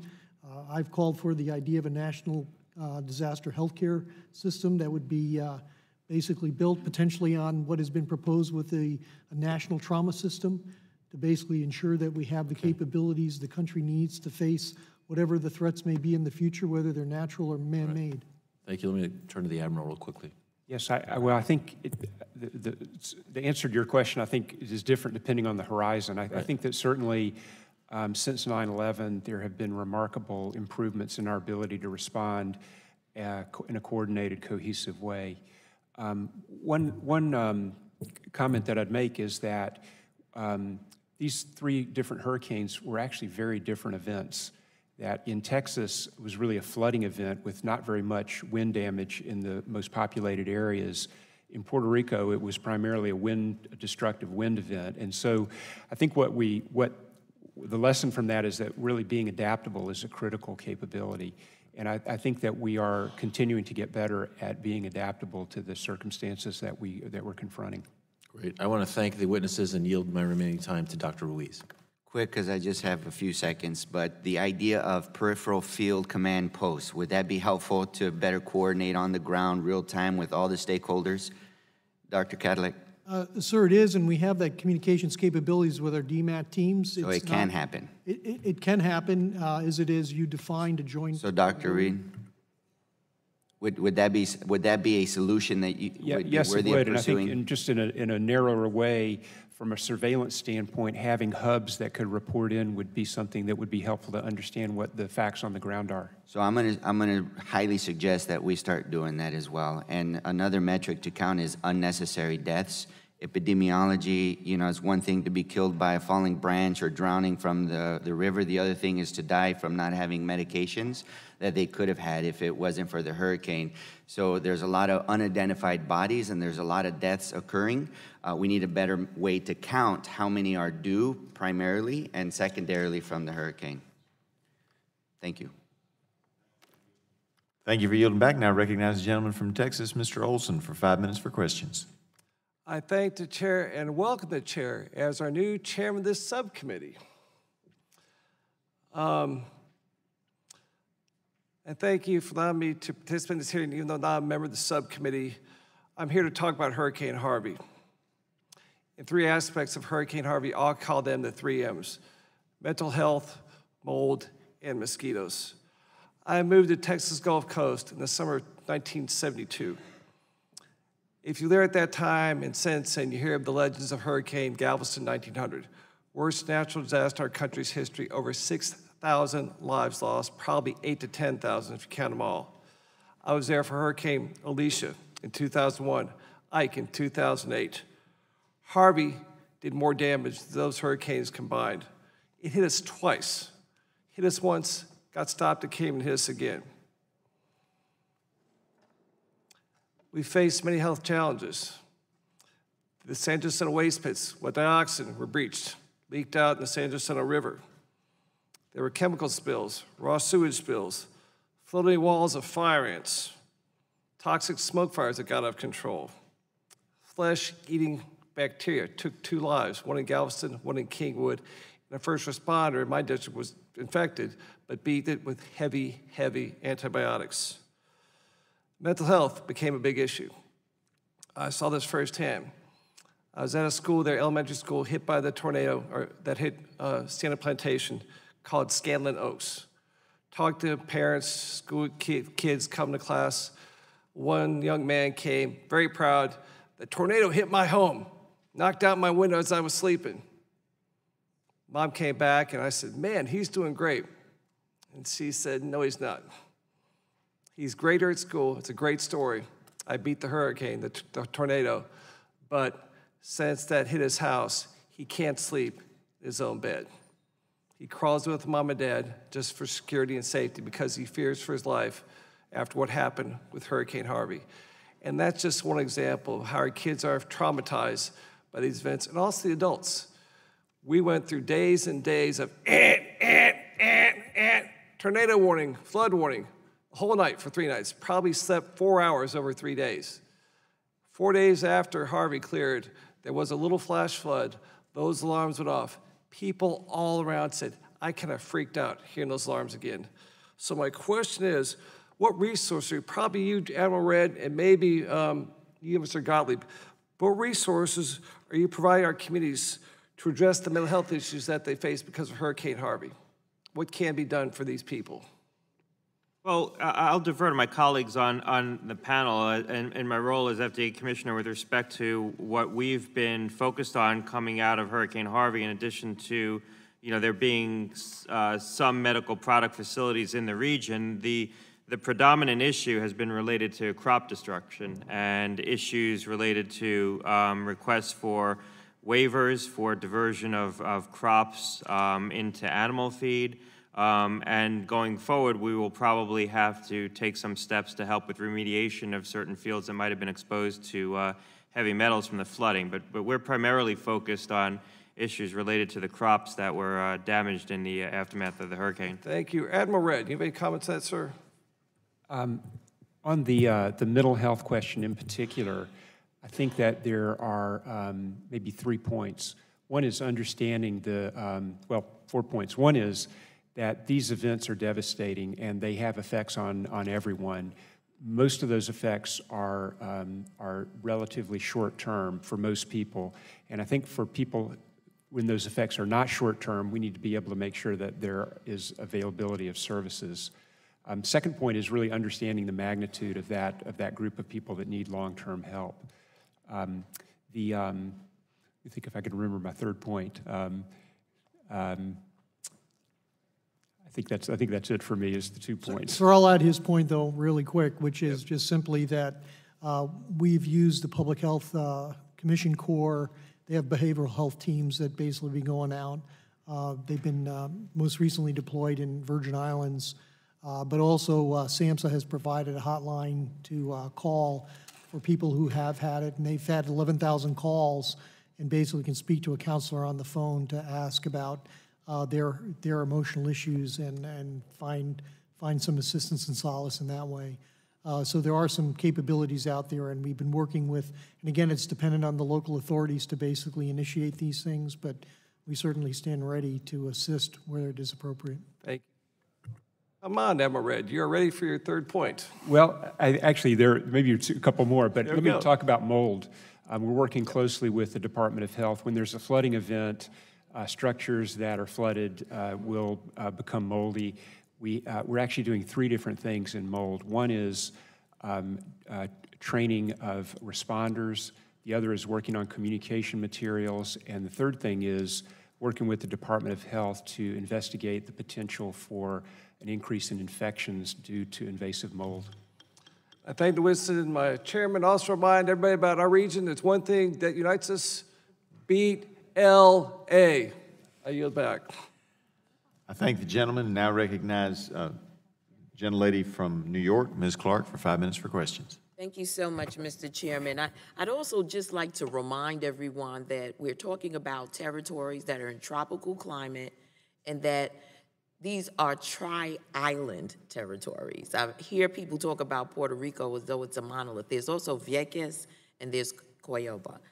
There's also 3 islands with respect to the U.S. Virgin Islands, and that is St. John, St. Thomas, and St. Croix. So I don't want us to see this as a monolith because each of these islands have their own identity, their own inhabitants, and I'm not hearing enough of a deep enough dive into what is happening with the inhabitants of all of these territories, because it's not one singular event. It's an event that hit 3 separate geographic territories. I'm putting that out there because I'm going to want to hear more about what has happened in terms of response to those territories. We're not hearing at all about how the people of St. John are receiving health care, the people of Vieques are receiving health care. We're not hearing that information, and that is just as important. I'd like to start my question about the evacuation process. What assistance was provided to prepare and implement an adequate and efficient evacuation plan for those whose health are compromised? And was there coordination assistance provided to the local health departments in the wake of the hurricanes to track evacuees who were sent to other islands and or the mainland? Ma'am, I can probably address that in deference to your question. I would also just highlight our map that we provided, which identifies where HHS is basically providing augmentation support to St. John as well as St. Croix and Virgin Islands. And also we had a presence on Vieques as well. But to your point about evacuation, again, for the complexity of this event, and again, Irma struck St. Thomas first, and for which we were doing some unprecedented things using CMS's Empower database. We actually were able to send in our DMAT teams with Urban Search and Rescue and identify dialysis patients on the island, for which we recovered 120 of them and then evacuated them to relative safety in Puerto Rico until Maria hit, at which point in time we evacuated them literally the day of landfall of Maria, and evacuated those patients to Miami, to a medical shelter there where we could ensure that they were being cared for. In the cases of other patients who were evacuated from the Virgin Islands, they were evacuated through Atlanta, and again, receiving care through there, through local resources. And so throughout, the intent here is not only did we evacuate those dialysis patients, but sent them with a non-medical attendant, a family member, so they would have someone to assist them along the way. At the present time, there's only been a handful of, would say, evacuations off the island to the mainland. There were 2 pediatric patients, intensive care patients, that were evacuated from San Juan to Miami soon after landfall. But what we've tried to do is basically maintain a health infrastructure on Puerto Rico because we're hopeful that those people get better and they need to be closer to family and support units there. So the way we address the problem in Puerto Rico is we created these 7 regional hubs of hospitals that we augmented with our disaster medical assistant teams. We took the benefit of a level 1 trauma center in Centro Medico in San Juan, where we made it one, if you will, the Eastern hub, a receiving hospital for high acuity or intensive care patients, and then used the USS Comfort as the other hub, the Western hub, a little mobile hub that we could basically run from from the top of there in Arecibo down to Ponce to collect patients depending on their acuity as required, and then have been able to use DoD assets, both ground ambulances and medevac dust-off helicopters, to provide response on the island, and then using naval medical assets and rotary wing and fixed wing assets to fly them. If there is a document that you have that just sort of outlines all Yes, of ma'am. that, that would be great if you could provide I can it make to that the, available to to the you. committee. I also wanted to talk about the public health challenges of these island territories.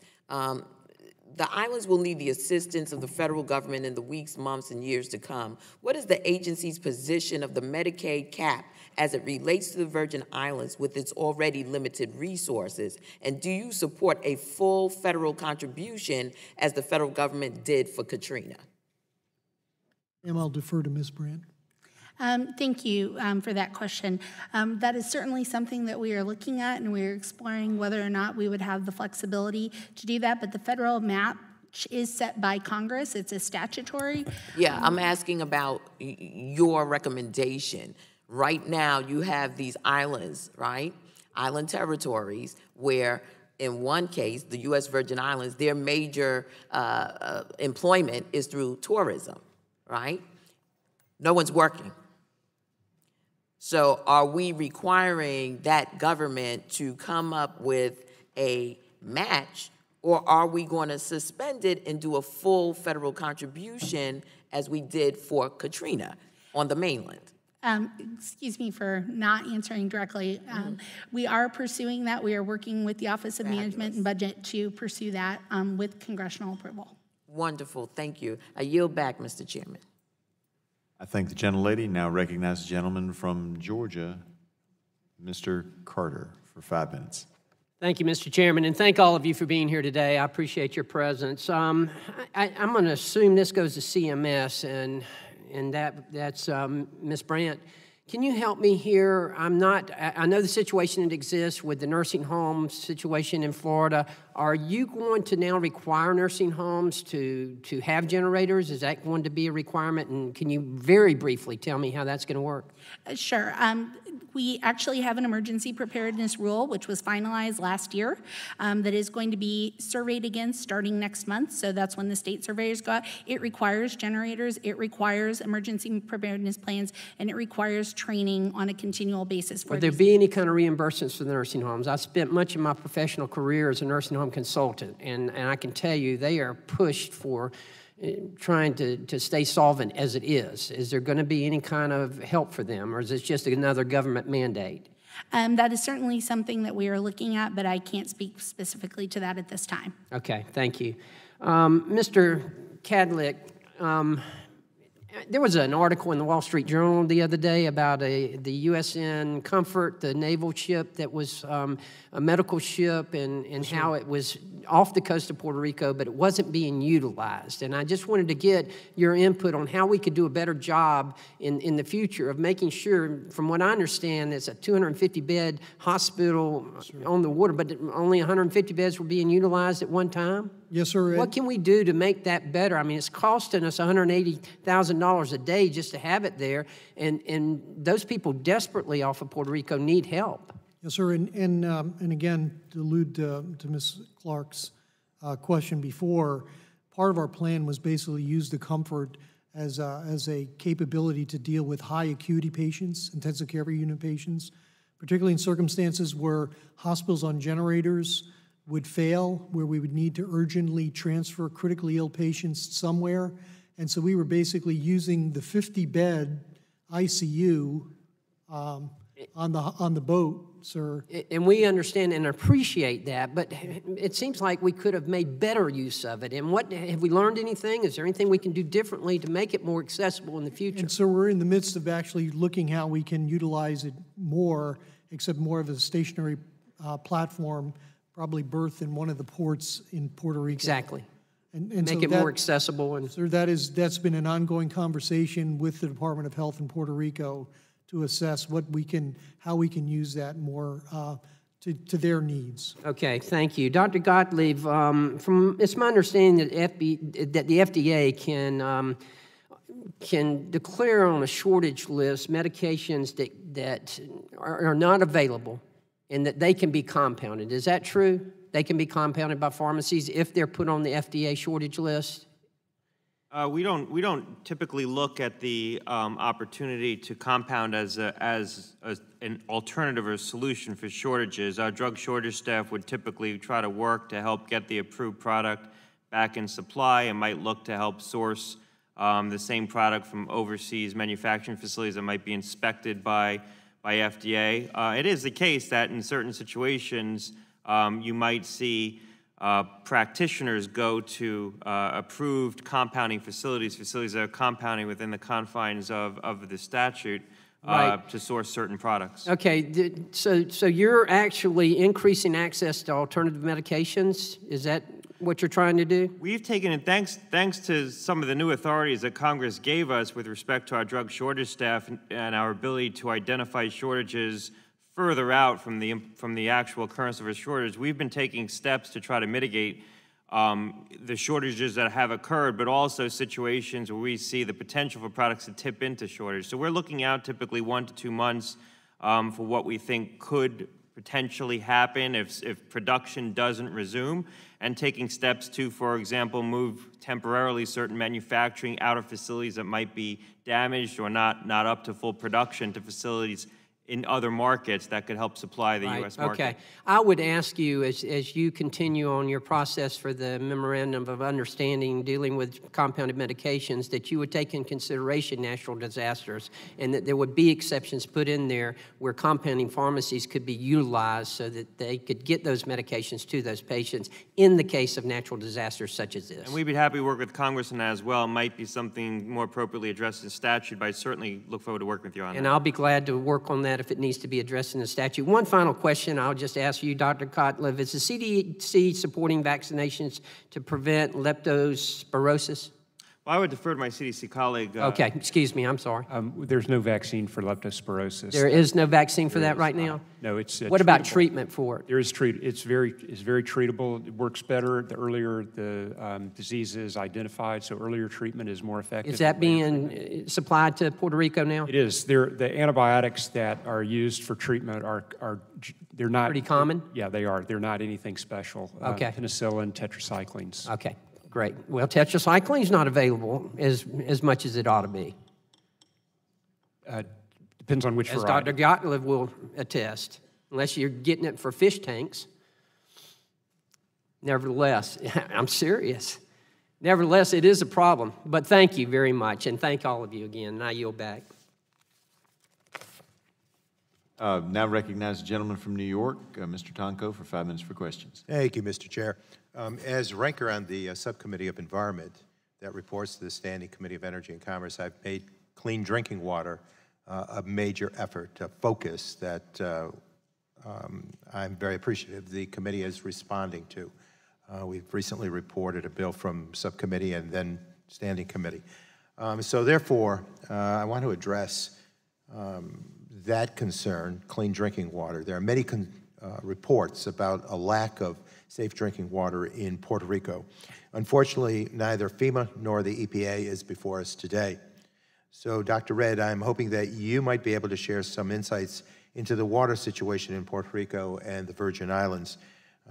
Recent news reports have stated that roughly 1/3 of Puerto Rico has no reliable access to potable water at home. Because of this, we have heard reports of people drinking and bathing in rivers and streams in Puerto Rico. Last Tuesday, Puerto Rico's state epidemiologist, Carmen de Sada, announced that there have been some 74 cases of leptospirosis reported on the island so far this month. Puerto Rico usually sees only 60 cases of this disease, as I'm informed, in a given year. Some reports have connected this outbreak to public use of contaminated water sources. So I ask, can you tell us about this whole concern about leptospirosis and what are its symptoms? Certainly. Leptospirosis is a bacterial infection. It's acquired, as you described, by drinking or being exposed to water that's contaminated with those bacteria. They infect many species of animals, and animal urine is the vehicle for transmission of the disease.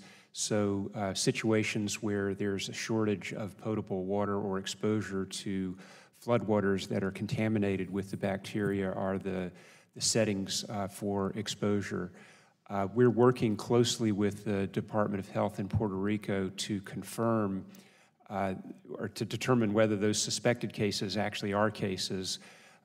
We have specimens in the laboratory at CDC right now doing those tests. We're aware of one confirmed case that was diagnosed in a patient at the VA. So how large this outbreak actually is, if it's an outbreak, is something that really remains to be determined. The best way to control the outbreak is to prevent exposure to contaminated water, and that really is an issue that you've started with wider availability of potable water, and then early treatment for people that have symptoms of fever, weakness, exposure to those things. And then in the later stages, more characteristic is jaundice, yellowing of the skin because of liver damage. For the question about the extent of the water supply system, I might refer to Dr. Cadlick on what the situation is, proportion of people that have access to potable water. So I can give you just basic laydown that we've been following 25 out of the 115 public drinking water facilities are out of service. So again, that's an intense issue of concern, and again, prioritization in terms of re-electrification. But significantly too is 10 out of the 51 wastewater treatment facilities are out of service. So it gives you a rough estimate of what the situation for water is on it. But if that's being followed by the U.S. Army Corps of Engineers. Okay. Then back to the disease itself, is it normally treatable? It is treatable. It does have a significant mortality rate for severe cases, 5 to 15% fatality. So it's a serious disease that we need to take steps to try to prevent, and when it's recognized, treat promptly. And how critical is it that patients be treated in a matter of days or hours after? Well, the sooner like many bacterial infections, the sooner treatment can be started, the more effective it is. So early recognition is very important, and some of that has to do with access to medical care. Mm-hmm.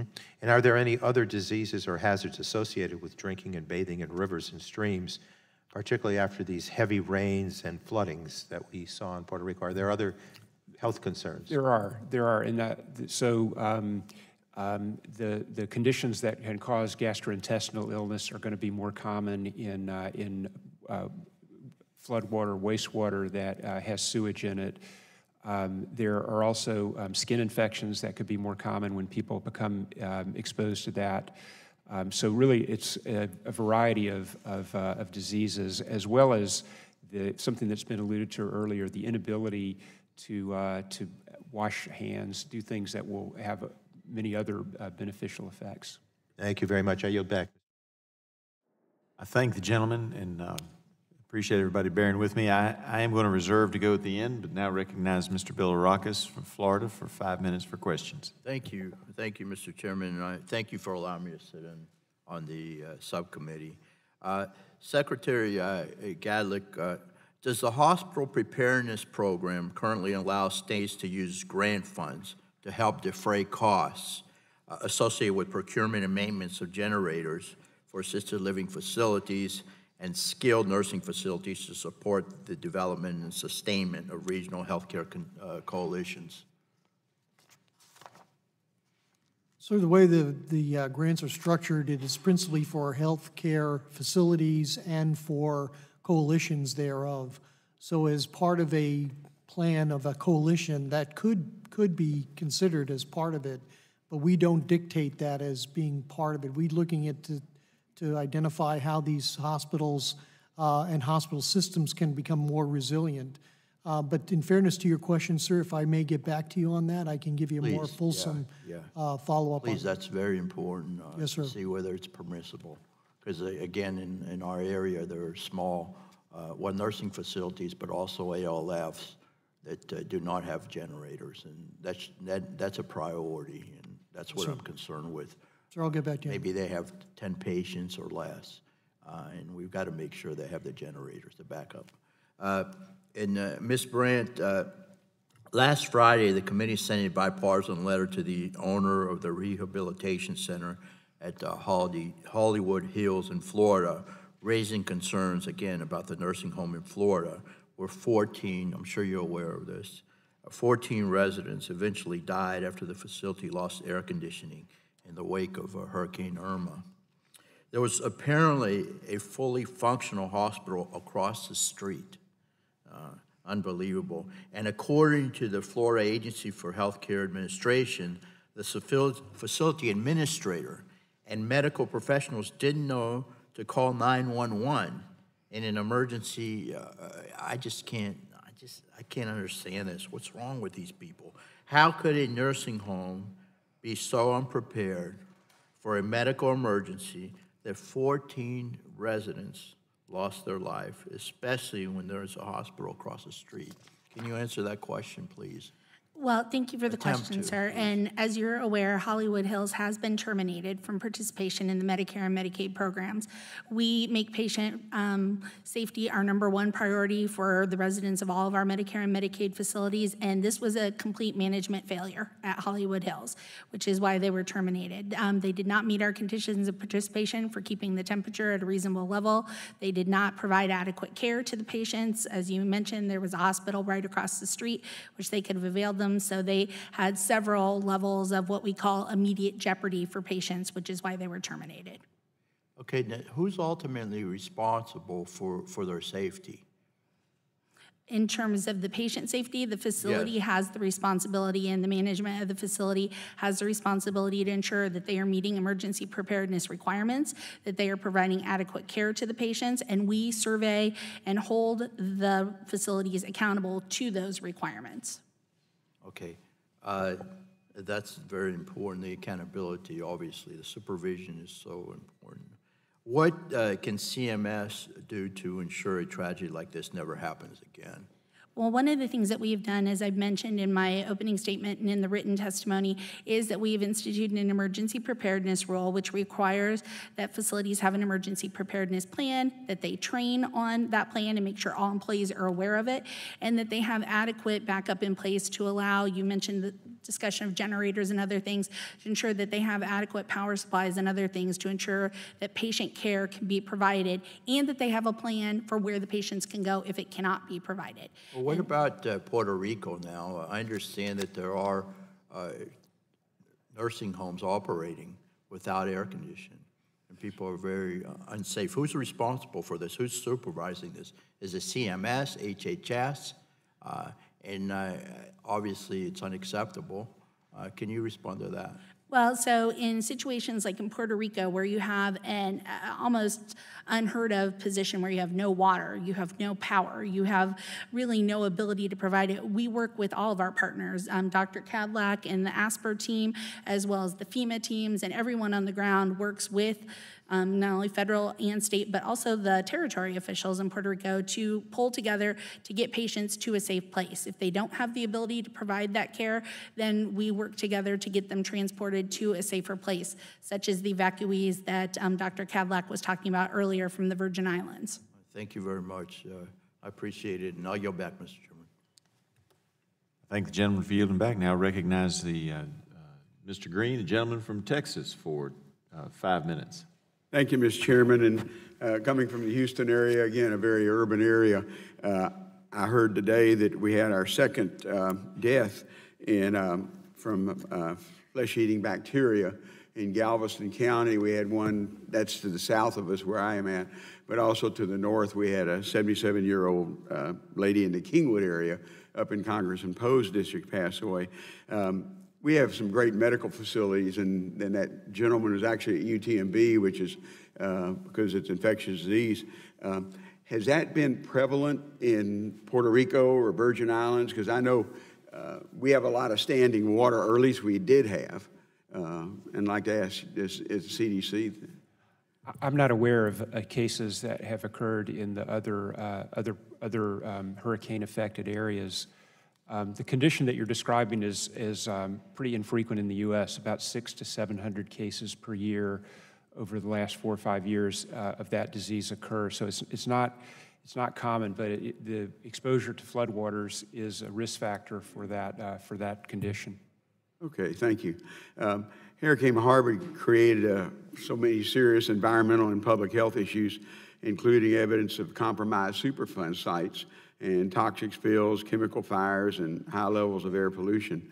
EPA confirmed that in the aftermath of Hurricane Harvey, we have a location called the Sanderson Waste Pits in Harris County that's now in Congressman Babin's district, but welcome to the redistricting Texas. It was in my district. It was in Ted Poe's district, so we changed those, but our constituents still contact all three of us.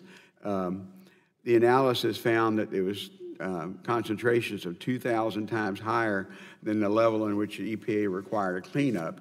And the EPA administrator was there literally 2 weeks ago and visited that site, and the decision has been made to permanently clean up that facility there in East Harris County, so I was glad of that. Dr. Redd, what are the types of risk associated with substances such as this? It's a dioxin facility. It was dumped there in the 60s by a paper mill. We have responsible parties, but in both the state of Texas, the Harris County and city of Baytown that's there, put signs up in both English, Spanish, and Vietnamese not to eat the crabs or the fish. But when I go out there, you can't find anybody that doesn't have a fishing pole because the signs say, you know, if you're an expectant mother or a small child, you shouldn't digest these crabs, but again, a lot of people still do. What are the types of risks that are associated with that other than that problems with eating it?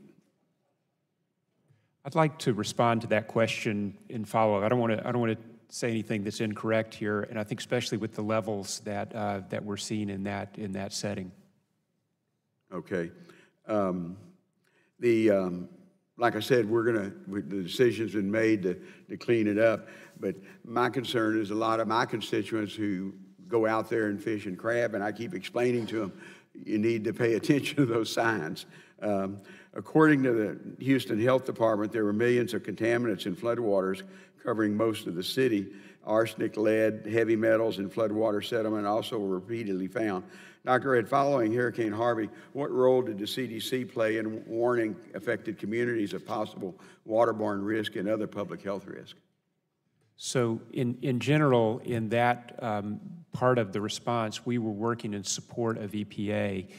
The kinds of things that we would do would be to try to make the kinds of warnings that you described, make sure people know those things. So really public health communications because of the flooding. Okay. Additionally, not just from industry, but about 50 drinking water systems were shut down following Hurricane Harvey, and more than 160 systems issued boil water advisories. This is an issue also we're seeing in Puerto Rico, which is still issuing boil water notices. However, given the lack of power, some people are not able to boil the water. Dr. Redd, given that boiling water may not be an available option, what are some of the hazards of drinking potentially contaminated drinking water without boiling it, and how does the CDC communicate these hazards? Now, we may be over it, I hope, at least in Southeast Texas, but again, in the Virgin Islands and Puerto Rico.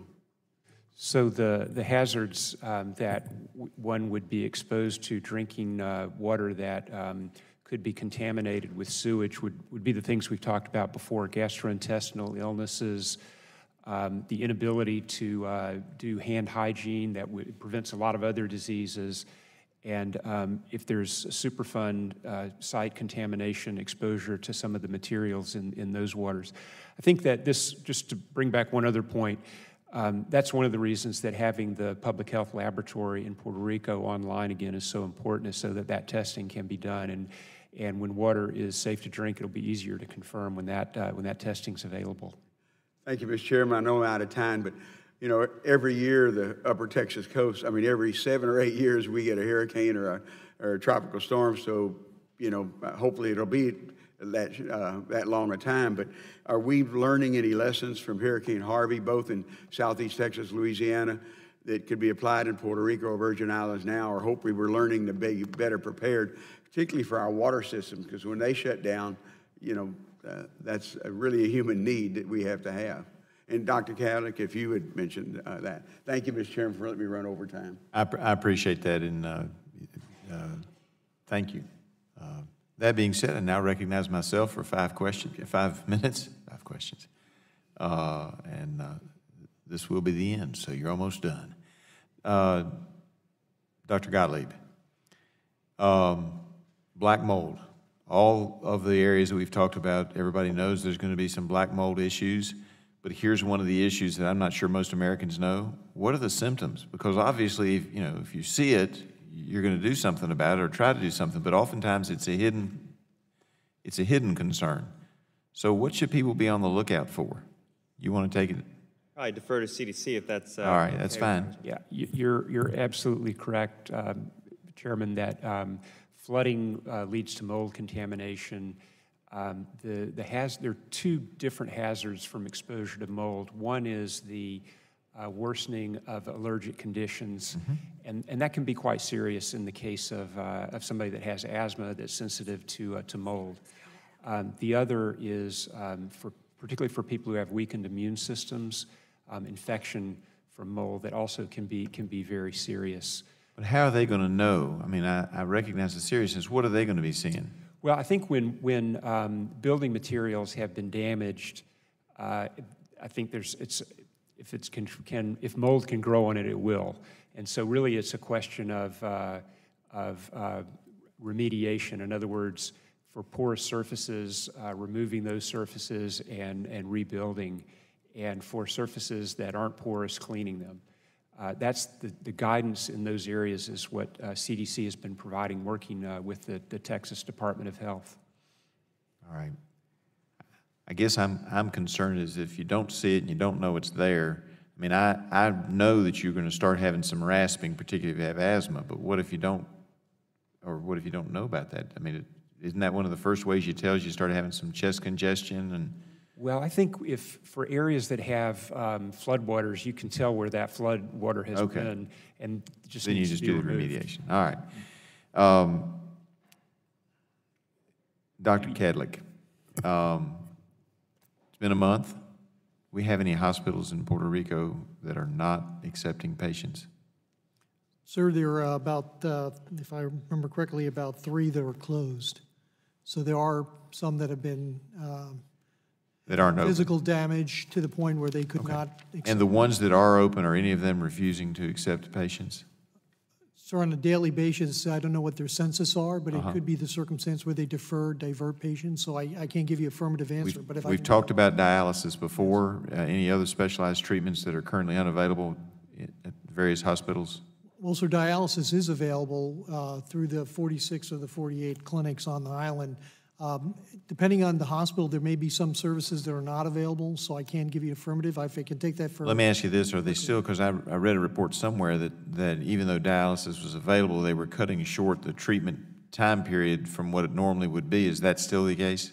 Sir, it is, and we're looking to actually work that problem out in terms of lowering the stress on some of those clinics where they see fewer patients or defer patients to places that have more functionality. And that brings up the Comfort, the United States Navy ship Comfort. Yes, sir. It's sitting out there, haven't had a whole lot of patients. What is, and this is a question my colleague gave to us earlier, what is the approval process or the admission process to get on or to be approved for the Comfort? Yes, sir. The plan is very simple, is that the island was kind of not cut in half, but based on the swath of the hurricane that came through, westward side, eastward side. On the east side, referrals of any high acute patients, intensive care patients that need to be made from hospitals that are on the east side of the island would go to Centro Medico, which is their level 1 trauma center, and that would be done through ground or rotary wing transportation. The determination of whether those patients would be moved to Centro Medico, same as to the Comfort, would be based on decisions by clinicians at Centro Medico that would review and talk to the doctors at the local hospitals to say, what is this patient suffering from? What kind of care do they need? What kind of services they need? And I appreciate so based on that, then they would be transferred to eastward. One of my concerns, I recognize some might argue that it's good that you haven't sent more to the Comfort. I think we've got an asset down there we're not using. Dr. Gottlieb, biggest long-term concern that you have, both for Puerto Rico and otherwise, what's your biggest concern that FDA may be having? Well, my biggest long-term concern right now from a public health standpoint is that we may face product shortages of critical medical products heading into the first quarter. We're going to do everything we can to head them off. My biggest long-term concern for the island of Puerto Rico is that if we don't do our job and help these facilities stand back up in a timely fashion, we could start to see some of the production move out of the island, and I think that would put a strain on the Puerto Rican economy. And so part of our solidarity to the people of Puerto Rico is to make sure we can maintain that production down there. It's an important part of the island. And I appreciate that. I see that my time is up. I yield back. Just following up on that, also, it would take away good jobs from the island if those facilities started to close down. Is that right? Right. About 90,000 people are directly employed by the industry. These are very high-paying manufacturing jobs relative to other manufacturing jobs on the island. It's an important part. Depending on the estimates, it's anywhere between 20 to 30% of the GDP of Puerto Rico. A very important part of the island. In conclusion, I want to thank all of the witnesses and the members that participated in today's hearing. I remind members that they have 10 business days in which to submit questions for the record. I ask that the witnesses all agree to respond promptly to the questions that they may receive after the hearing from members. I have to say I learned a lot. This was a good hearing. Thank you all for participating. You all contributed greatly, and I think I have a better understanding. I do look forward, and maybe you all can suggest where we should go, but I do look forward at some point to the committee and the subcommittee perhaps visiting the islands to see what we've got, and perhaps as well the other areas that have been affected by the recent hurricanes. With that being said, the committee is adjourned.